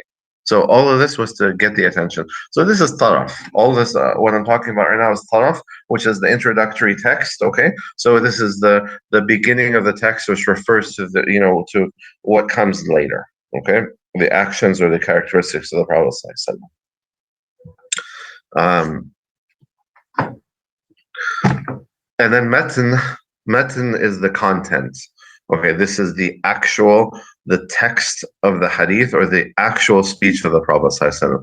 The Prophet ﷺ statement. Okay, that is called the matan. Okay, matan.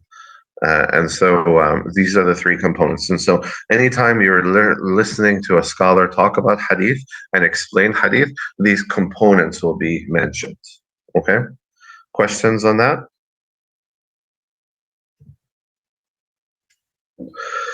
There are 5 basic divisions of hadith, okay, or categorizations, you might say. So we can look at a hadith according to reference, okay? Actually, hold on 1 second. So we can look at a hadith according to the reference to a particular authority. That's the first way of looking at hadith. We can look at according to the links of isnad, the sequence of reporters. We can look at it according to the number of reporters. And I'm going to change this order.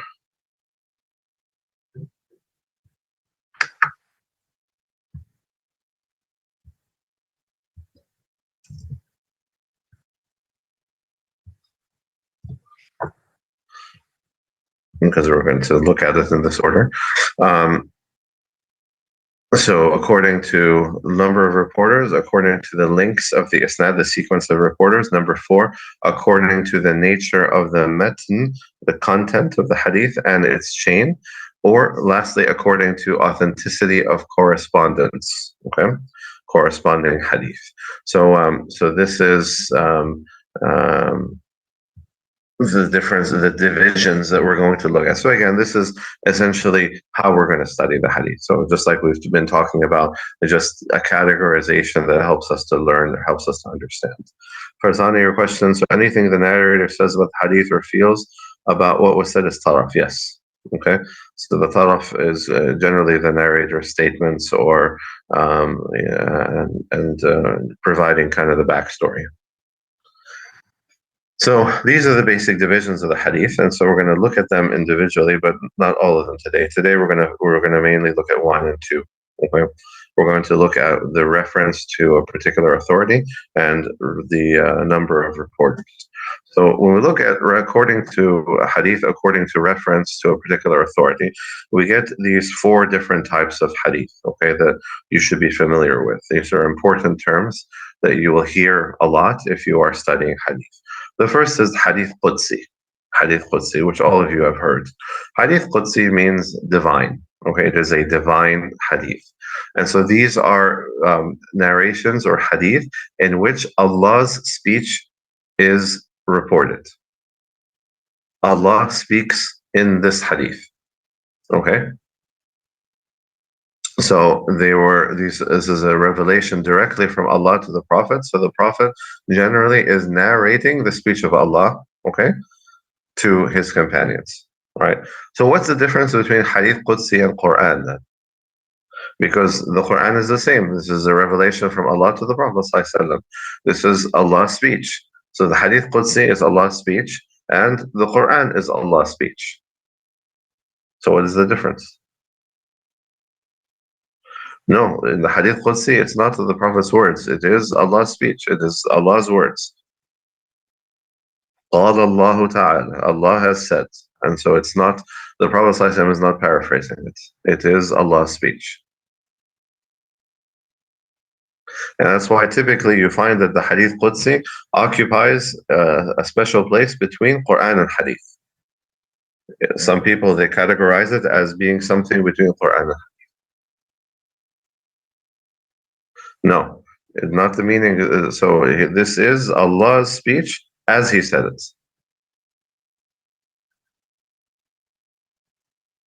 So the Prophet is not paraphrasing. He is reporting the speech of Allah in exactly the same way that the Quran is. So in this regards, there's no difference. Allah's speech is in the Quran, Allah's speech in the Hadith Qudsi, they're the same. It is Allah's words as He said them. But Hadith Qudsi is not Quran. Why? So the scholars, they said three reasons. Okay, first of all, the Hadith Qudsi does not carry the reward. Okay, does not carry the reward of the Quran.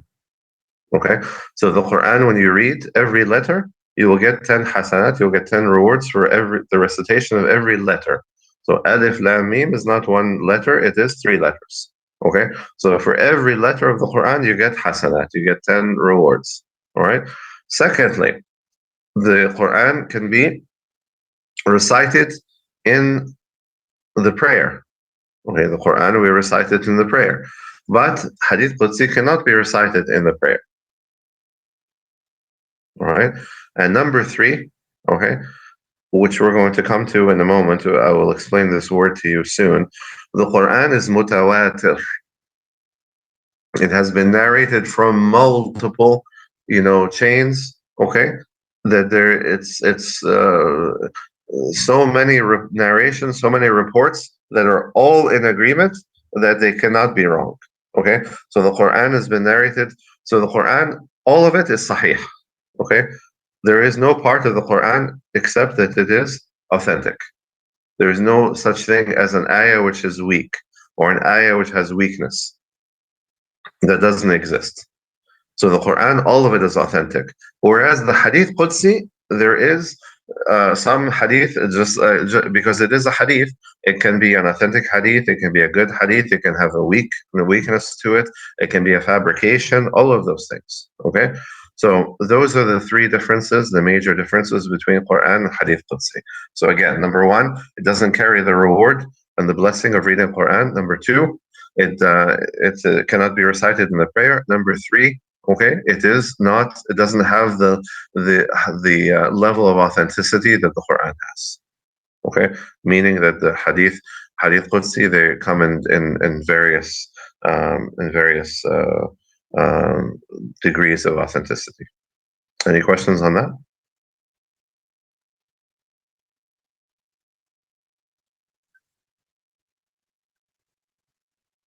Is that clear?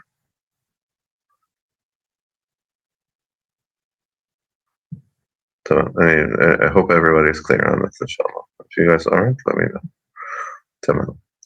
So that's Hadith Qudsi, that's number 1. So then we look at the marfu' hadith, the marfu'. Okay, so marfu', coming from the Arabic word, okay, rafa'a, it means elevated, okay, elevated. So these are hadith which were directly heard from the Prophet sallallahu alaihi wasallam by his companions. These are hadith which were directly heard from the Prophet sallallahu alaihi wasallam by his companions. Okay. Would you say that this is the majority of the hadith literature would be marfu', or the minority of the hadith literature would be marfu'?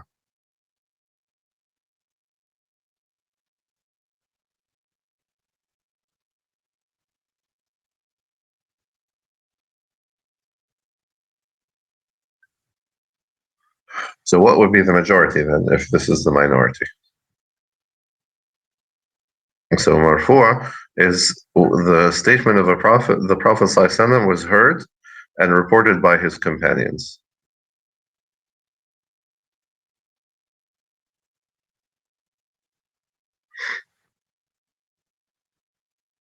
So not exactly for not the exact actions. Majority of hadith are statements.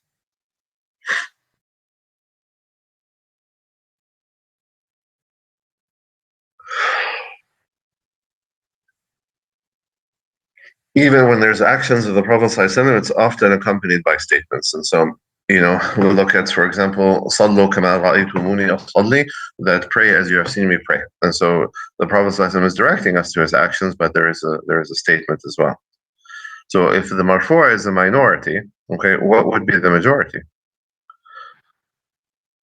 So with the typical hadith that we narrate, what would it be?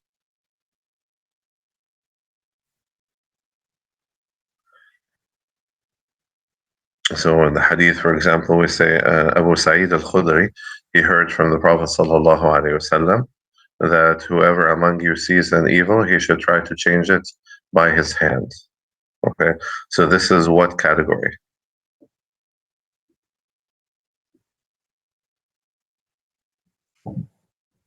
It is marfu', right? It is marfu'. So the majority of hadith, the majority of what we see in Sahih al-Bukhari and Sahih Muslim, and the ones we talk about, the majority of them we're talking about marfu'. That's what I want you to understand. They are not the minority, they are the majority. Because it is a companion who is who is telling us, I heard the Prophet ﷺ say this. So that is the standard. You might say standard hadith is marfu'. Clear?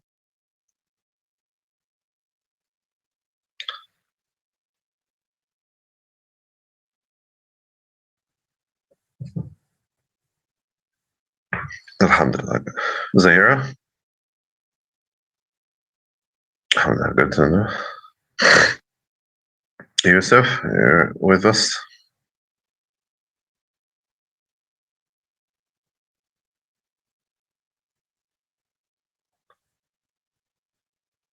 All right, so we have, that is marfu', that is going to be the standard, okay? Mawquf, okay, comes from waqafa, which means to stop, okay?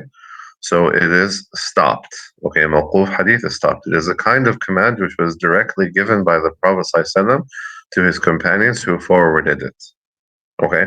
So they will, the command is reported, but they don't say it came from the Prophet ﷺ. So it is a companion telling us that we were instructed to do the following, okay? But they don't give the statement of the Prophet ﷺ. They won't say, I heard the Prophet ﷺ say the following statement. They will say, no, we were commanded to do the following, okay? So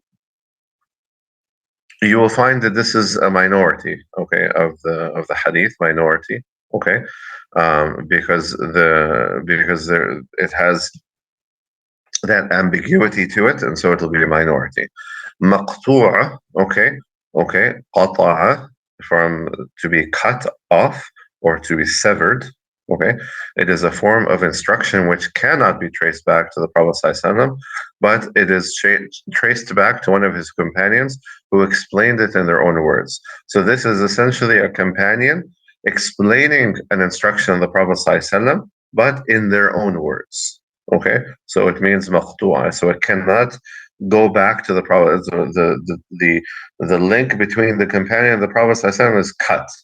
Okay, because they're not quoting the Prophet ﷺ. Clear?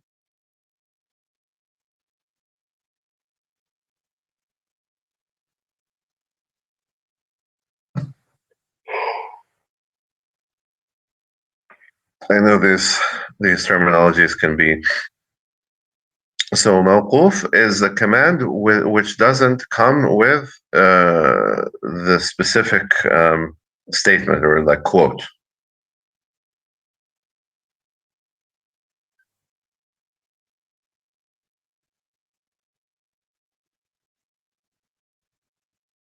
So the quote is going to be the marfu' only.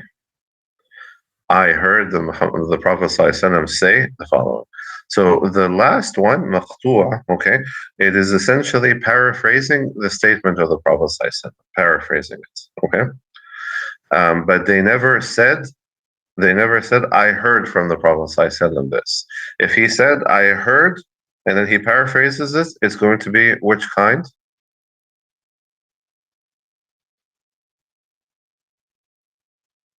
If a companion said, I heard the Prophet ﷺ say, but then he paraphrases it. He doesn't give marfu' is going to be a quote, never a paraphrase. I heard the Prophet ﷺ say this, so giving it as a direct quote. That's marfu'. But if the companion says the Prophet ﷺ told him to do something, but he doesn't report the words of the Prophet ﷺ, he only says the Prophet ﷺ told us to do the following, it would be mawquf. Okay, maqtu' is he doesn't mention the Prophet ﷺ at all, but it is understood that this is coming from the Prophet, but the companion didn't say it. So it cannot be traced back to the Prophet ﷺ. Okay, why? Because the companion never said, "I heard from the Prophet ﷺ this." Okay, but what we see is one of the companions doing something or saying something, which the knowledge of it can only come from the Prophet ﷺ. Okay, not their perception. Okay, but it is their action. Okay, generally, so their action. Yes, mawquf and maqtu' are both going to be paraphrasing, but one of them, it goes back to the Prophet ﷺ, but it doesn't go back to him in quote, as a quote. So we cannot quote the Prophet ﷺ on that. But the maqtu', there is no clear statement that this is coming from the Prophet ﷺ, but we understand it to be the case because of the fact that it is a knowledge that can only come from the Prophet ﷺ. Yes, from the knowledge of the unseen or of the hereafter, things of that nature.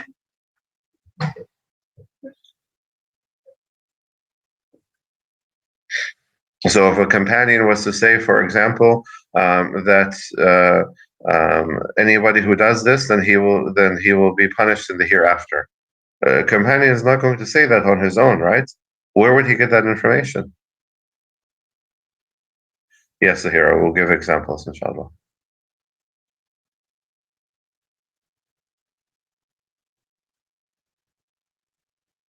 So a companion says that whoever does this action, they will be punished in the hereafter.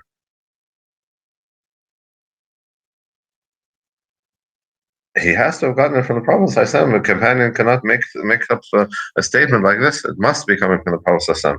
So, but there's going to be some weakness in it, right? There's going to be some weakness because it doesn't have the quote to the Prophet ﷺ. Okay, and so we'll talk about that later, how this impacts the strength of the hadith. But I'm just trying to help you become familiar with the terminology. Saleen, are you with us?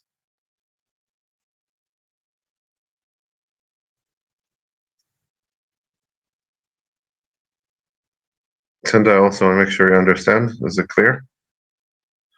I know it's a complex concepts.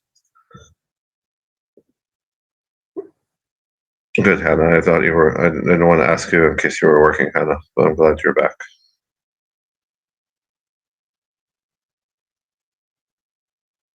Marfu', it means elevated. So rafa. So it means it is elevated to the level of the Prophet ﷺ. So it goes back. The statement is, you can almost imagine a statement. Kind of if you imagine a chain going vertically. Farzana, okay. So if we start, the Prophet ﷺ is at the top, and the last person in the narration, okay, is at the bottom. Okay, so the statement rises all the way back to the Prophet ﷺ. Does it make sense, Farzana? So it rises from the last person all the way back to the Prophet ﷺ. But if it is stopped, okay, it rises only to the level of the companion. Okay, it can't go all the way back to the Prophet ﷺ, okay, but it is understood. Maqtu' means it's completely cut. There isn't the Prophet ﷺ is not in that chain at all. Yes, Ayatul Kursi can be recited in prayer because it's from the Quran, right? So anything in the Quran can be recited in prayer. But we're talking now about hadith. So these are statements of the Prophet ﷺ, and among the statements of the Prophet ﷺ are those which quote Allah. There is a direct quote to Allah. So Allah's statement is mentioned in the hadith. Or the hadith, it could be the whole of the hadith is a statement from Allah. But these are not, you cannot recite them in prayer. But anything in the Quran, of course, the Quran, all of it can be recited in prayer, the start to finish. So please let me know if you understand that question. I'm sorry, understand that answer, if I've answered it, adequately and made it clear to you.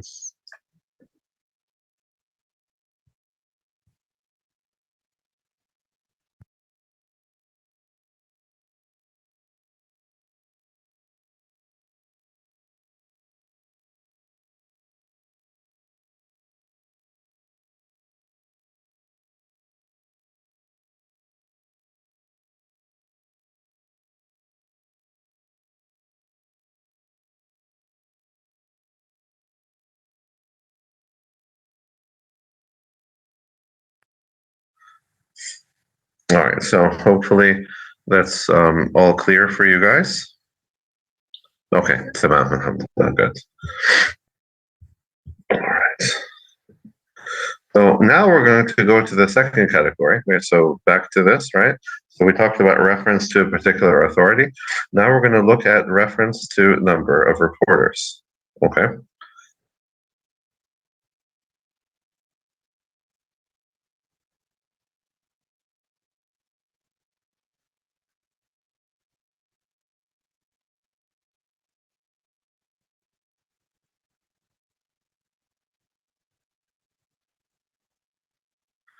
So that's one. The next one is going to be number of reporters, and so the categorization according to the number of reporters. And so this can be divided into two groups. Okay, so there's two categories here under this. So there's the category of mutawatir and ahad. Mutawatir and ahad. Okay, so mutawatir is the important, both of the terms are very, very important. Mutawatir is a very critical term for you to understand because it's, this is what I mentioned to you about Quran. So mutawatir means consecutive, okay? Consecutive. So hadith being reported by such a large number of righteous companions that it is agreed upon as authentic. It's not rightful, sorry. All right, so mutawatir hadith is narrated by so many people, okay? So many people made the exact same statements, either with no difference or very, very minor difference. They maybe one word difference or a couple of words difference or something like that in long hadith, but they all reported the same quote, okay? So many people reported the same quote, then we say that it's impossible that all of these people, they conspired to lie. So many people, they reported it individually, they reported the same thing, that it is thereupon agreed that it is authentic. Okay? Now again, it's not just a lot of people reporting the same statement, but it is a lot of righteous people who are known to have a good memory, okay, who all say the same thing, then this is a mutawatir hadith. So this is the strongest form of hadith, the highest level of authenticity. So sahih has, subcategories. Okay, so an authentic hadith can be subcategorized further. The authentic hadith, the sahih mutawatir, the authentic hadith which is consecutively reported by large numbers of people, that is the strongest level of hadith. Okay.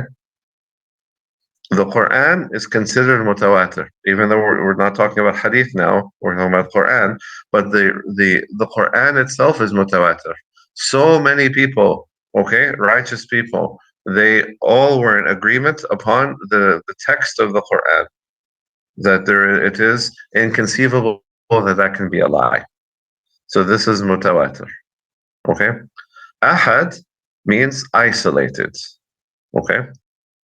Hadith which has been narrated by a small number of people, okay? small number of people. I thought you guys just had a phone call. So Mawquf, if we go back for the question from YouTube, so let's go back to so Mawquf. Uh, this is the categorization. So it means stopped. Okay, so it comes from the Arabic word waqafa. So it is a command which was directly given by the Prophet to his companions who forwarded it, meaning that they kind of paraphrased it. And so it is not a quote. Okay, it's not a direct quote from the Prophet ﷺ, but it is something which is referenced back to the Prophet. So they will say, the companion would say, the Prophet ﷺ sent me to do this. Okay, but he won't give the words of the Prophet. Okay, so I hope that's clear. If it's not, let me know.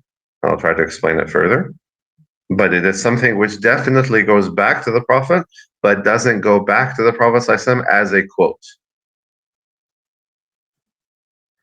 So mutawatir and ahad, hopefully we are clear on those. And so mutawatir, large number of people, so many people who are righteous, who are agreed upon, who agree upon the quote or the text. And ahad is isolated, meaning a smaller number of people, a very small number of people are narrating it. Okay, so to give specifics now, okay. Allah Azza wa Jal, for example, in one second. Sorry, guys, let me just need to reply to this message. 1 second.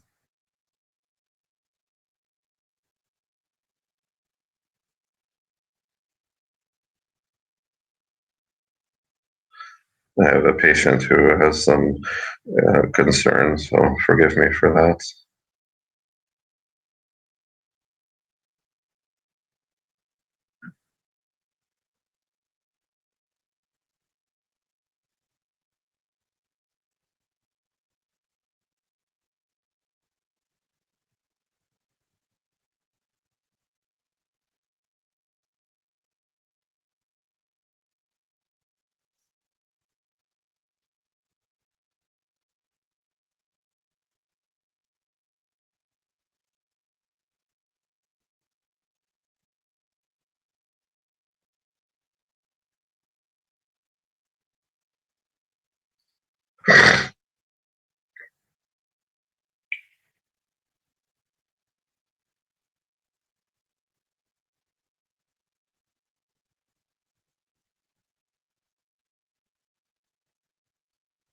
All right, thank you guys for your patience. I appreciate that.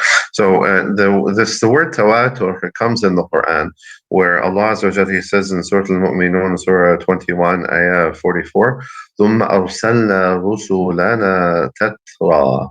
Okay, tatra. This is the coming. Is basically the same root of tawatur. Okay, then we sent our messengers in succession. ثُمَّ أَرْسَلْنَا رُسُلَنَا تَتْرَى. Okay, so this idea of consecutive or being in succession. Okay, so in the definition of the word, okay, it's specifically in Islam. Okay, so we look at not the Arabic word, but the Islamic technical meaning of the word mutawatir. What is reported by a number of narrators in every level of the chain, so much so that it is inconceivable that they collaborated to perpetuate a lie. Okay, that is the Islamic definition of the word mutawatir. It is something that is reported by such a large number of narrators, okay, in every level of the chain, so much so that it is inconceivable that they collaborated to perpetuate a lie. So, for example, if I take you guys in this class, right, okay, so let's say you guys are you're all sitting in class, okay, so and then each of you, okay, what we talk, okay, so we would say Farzana, okay, reports from Farzana or reports from Dr. Ali, okay, and then Hannah is the same thing. So the mother of Hannah reports from Hannah, reports from Dr. Ali. And Iram, she the mother of Iram reports from Iram, who reports from Dr. And all these reports, they're the same quote, the same text, the same words. It's inconceivable that so many people were having like so many, it's the same kind of thing. It's inconceivable that it could be a lie. Okay. And so that's what we call mutawatir. And that's why in the authentic hadith, it would be the highest level of authenticity. All right. Questions on that? Or that's pretty easy, right? Not too complicated. The concept of mutawatir is easy. Easier than the others. Mawquf and marfu' and maqtu' it's not not as easy. So don't feel bad that you didn't understand, or that inshallah you all understand now, but it's a little bit harder. So the conditions of tawatur, okay, what are the conditions of a mutawatir hadith? It should be narrated by many. There's no specific number. To have this number in every level of the chain, okay, and it is these are people who are known to be righteous, that they are known to be trustworthy, they are known to be honest people, that it is not possible that they were liars. And number 4, to report something with their senses, okay, so that something that we heard from the Prophet ﷺ, we saw the Prophet ﷺ doing, that type of thing, okay. So those are the conditions of mutawatir.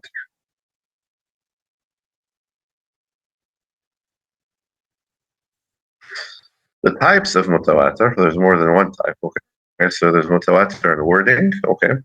Okay, so the Prophet ﷺ said, "Man kadhaba alayya muta'ammidan falyatabawwa maq'adahu min an-nar." Whoever lies upon me, whoever lies about me, okay, intentionally, then let him choose his seat in the hellfire.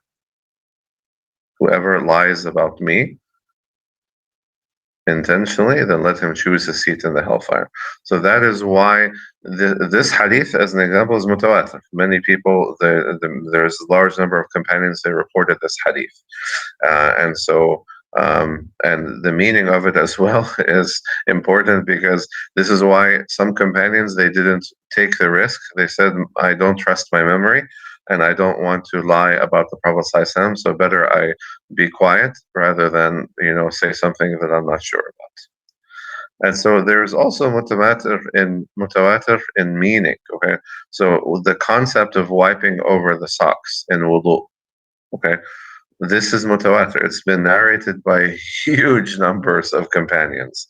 We're talking, I think, well over, I'm not going to say specifics, but a very, very large number of companions that they reported this. Individually, each one individually reported it, and the reports are all similar, okay?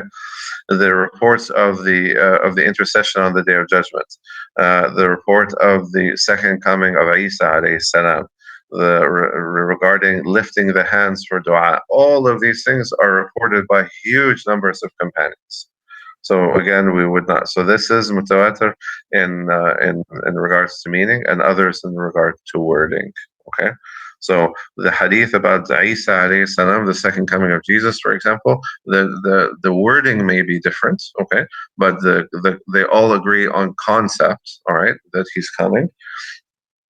But there are other hadith which are the wording itself, they all agreed upon wording. They all quoted the Prophet ﷺ with the exact same words. And so this is just the concept of the tawatur, okay? So A heard from B, who heard from C, who heard from D. And then you have another chain where E heard from F, who heard from G, heard from H, but they all say the same thing. Okay, and that's the whole idea, is the chains sometimes are different. So that's a different companion, and the people who heard from that companion are different people, okay, but they all have the same statements. So as I told you, like in this class, okay, that you have 8 students in this class, and you all told your mother, okay, and we gathered the mothers together, and they all said the same quote. Right, so that strengthens. That's a strong statement, because it says, "Wow, everybody's in agreement." Okay, that means all the students in the class, they all they all wrote down the statement correctly, okay, and accurately, and they reported it accurately. And so then it shows that then it's very, you would say, oh, for sure, that statement was made in the class because they all said it. It's not conceivable that all the students got together to tell a lie to their mothers. Make sense?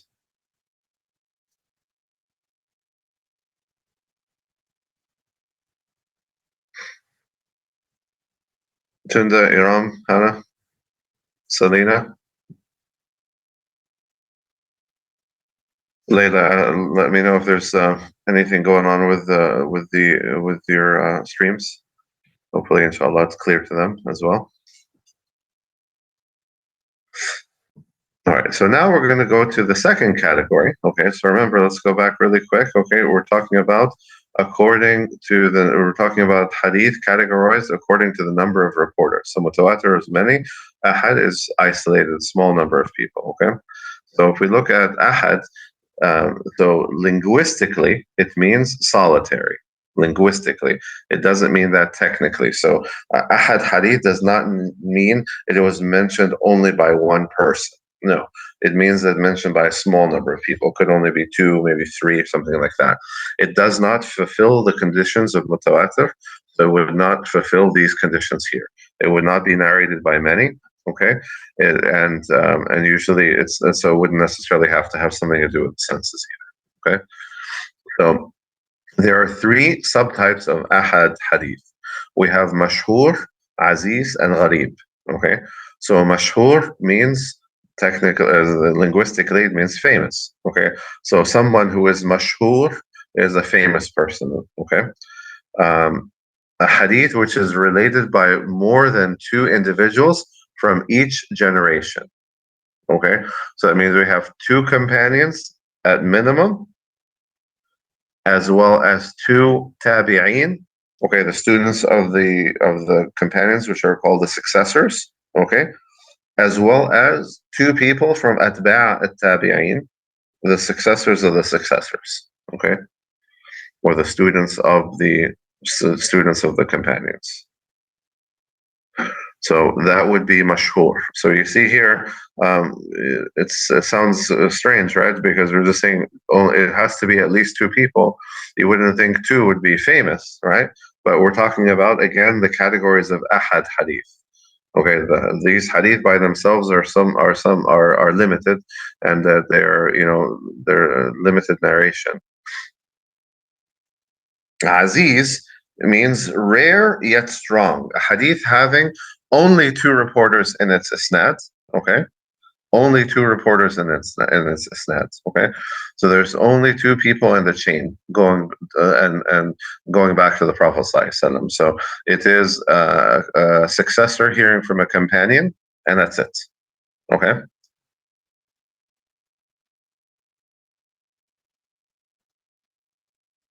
And then gharib would be strange, which is a saying of the Prophet ﷺ with only one narrator in its isnads. Okay,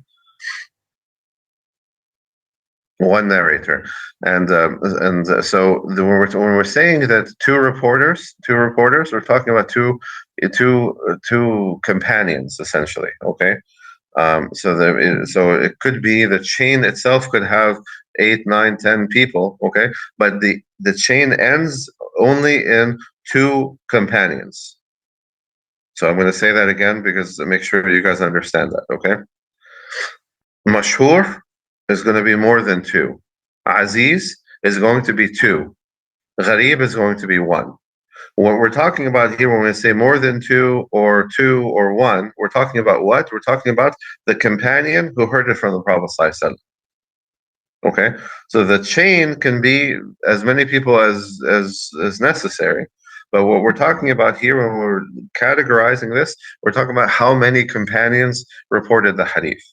So if we look at mutawatir, you might have 10 or 15 or 20 or in some cases 50, okay, different companions reporting something. But in the ahad hadith, that they're a very small number, okay, they're isolated, all right, so it may only be 3 or 2 or 1. Is that clear?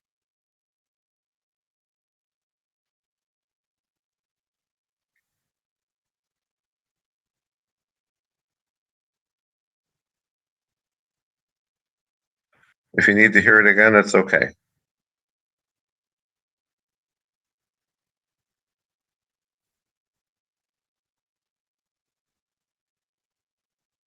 Alhamdulillah. Farzan, I hope it's clear for you as well. And Iram, let me know. You will see a lot of gharib, this statement mentioned in Tirmidhi. Okay, so Sunan Tirmidhi, you'll find that هذا حديث غريب.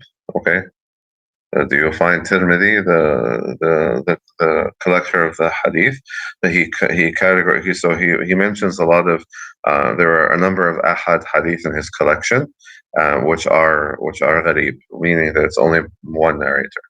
So even if it's only one narrator, it's still sufficient. Okay, it's still sufficient. It can still have authenticity, okay, even if it is only reported by one.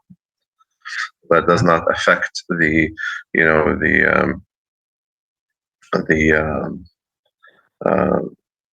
the strength of the hadith necessarily. Okay, so here is an example of a mashhur hadith, and so it has at least 3 narrators, less than 10. Okay, عن عبد الله ibn عمرو ابن العاص قال سمعت رسول الله صلى الله عليه وسلم يقول إن الله لا يقبض العلم انتزاعا ينتزعه من العباد ولكن يقبض العلم بقبض العلماء حتى إذا لم يبق عالما اتخذ الناس رؤوسا جهالا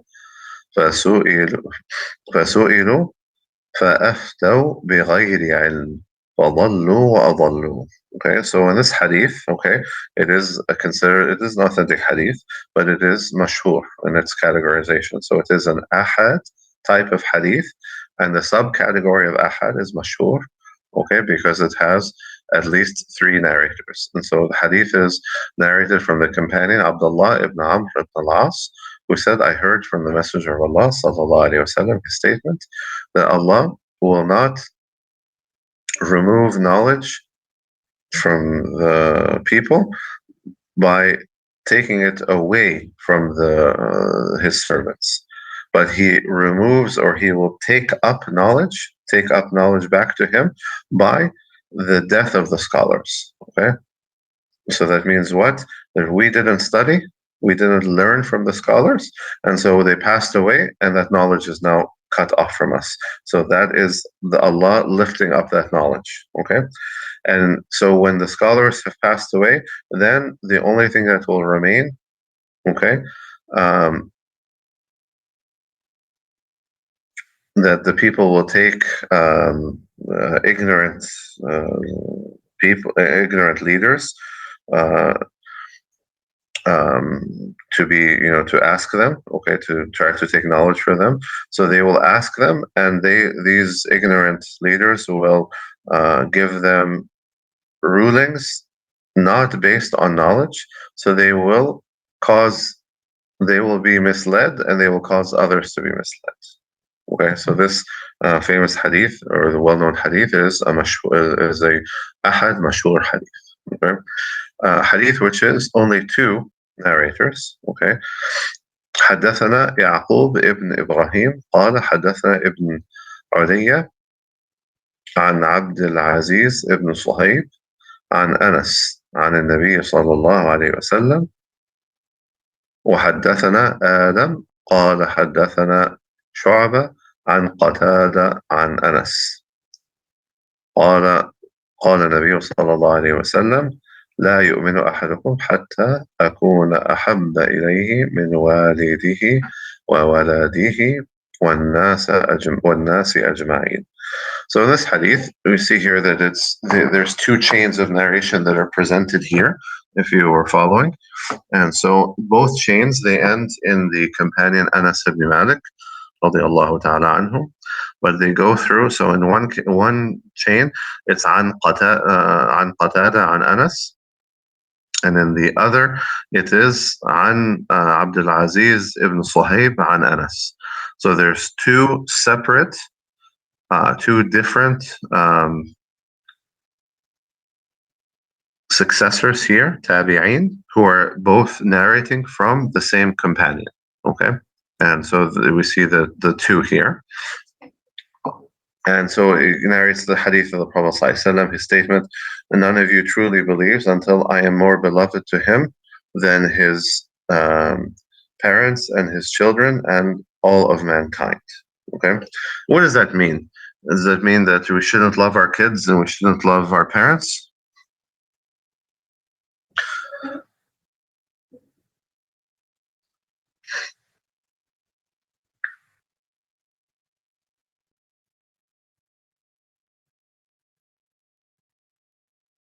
In what sense? The Prophet should be more beloved in what sense?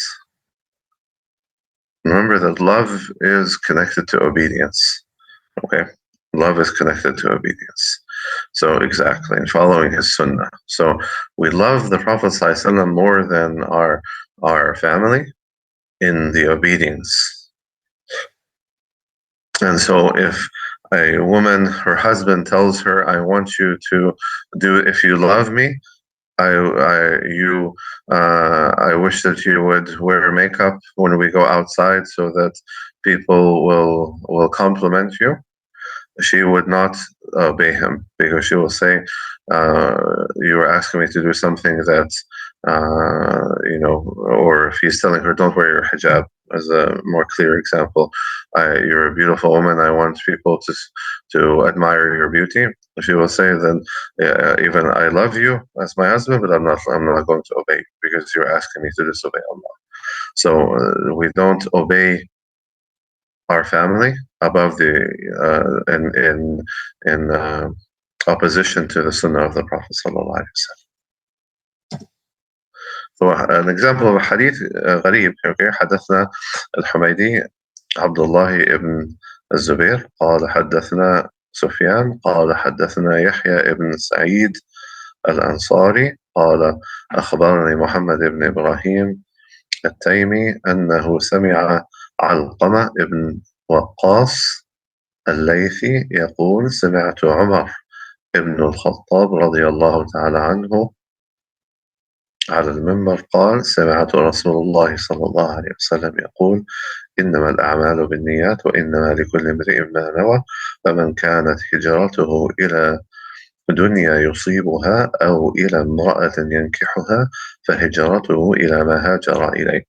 So this is a gharib narration, okay, of the very famous hadith, which is otherwise mutawatir, okay.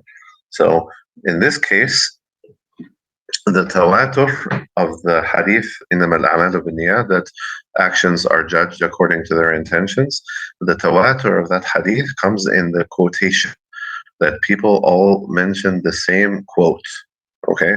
So it was consecutively reported by a large number of companions, more than 10, that was the same quote. But here we have a gharib narration, okay? It is kind of unusual narration, where it is narrated by the same companion, okay? Umar ibn Khattab, who narrated the well-known version, okay? But in this case, Waqqas al-Laythi, he narrates that he heard Umar ibn Khattab on the pulpit saying that he heard the Messenger of Allah sallallahu alaihi wasallam say, indeed, all actions are judged according to their intentions, and everyone will have what they intended. So whoever made a hijrah or migration for a worldly purpose or to marry a woman, then his hijrah will be according to what he intended. So so there were some components left out from the famous narration. Okay, so but this is so that you will not find another narration like this. Okay, but nonetheless, it is authentic. All the people in the chain are good. They're trustworthy people, and so it is an authentic narration, even though it is not the mutawatir one. Okay, so the status of ahad hadith, they can be qat'i, and the mutawatir is definitive, whereas the ahad can be dhanni or speculative. Okay, and that's basically it. That is we're going to end on that note. So here there's a book, قطوف الأزهار المتناثرة في الأخبار المتواترة. So this is some of a collection of hadith that are mutawatir that this author collected. But that is basically what we have for today's session of hadith. Any questions on that?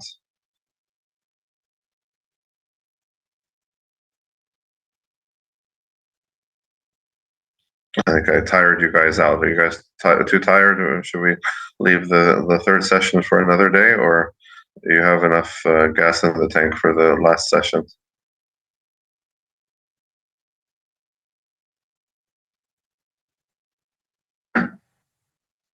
Or did I put everyone to sleep? It looks like I put everyone to sleep.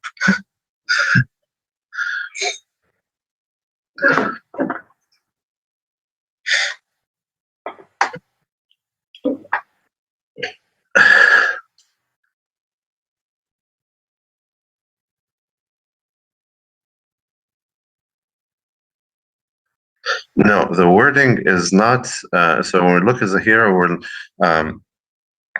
looking at the wording of that hadith. We're looking at the complete wording. So yes, part of the hadith is mutawatir. You're right. If we're going to look at it from a component standpoint, then yes, you're right. But the whole of the hadith, it is an unusual narration. It is not the typical narration of that hadith. So for that reason, it is hadith. I think because you guys are, it's. I think you guys would. I think because most of you are attending the tafsir with Sheikh Hassam as well, right? And so you guys have been going for several hours, I think. So, so then, inshallah, then what we can do is, I think the next week, right? There won't be tafsir, so you guys should be. Hopefully, it'll be a better time. And if there is a better time for all of you guys, if you would like to do it later, that is also if that would be better. I'm not sure. What time is it where everybody is right now? So I know Sister Layla is on U.S. time with Tunda.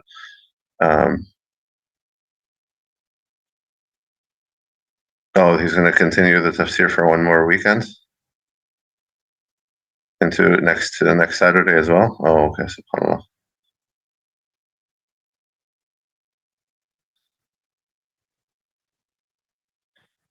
Which status, Sister Layla?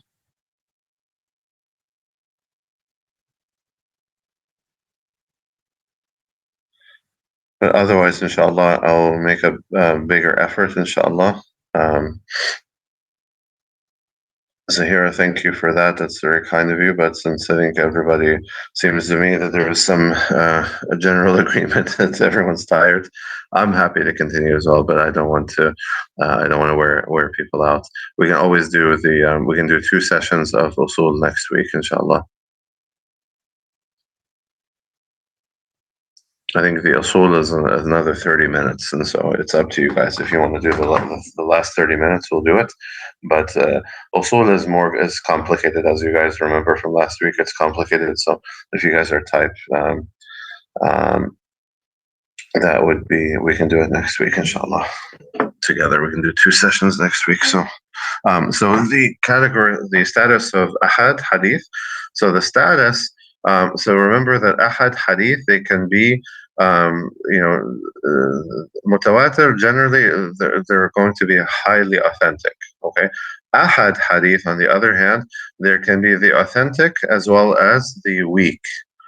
So a mutawatir, there you will never find a mutawatir hadith which is weak, because by definition it has to be mutawatir has to be a large number of righteous people who are people that have good memory and so forth, and so mutawatir is always going to be authentic, whereas the ahad hadith can be authentic and they can be also weak. I hope that answers that question.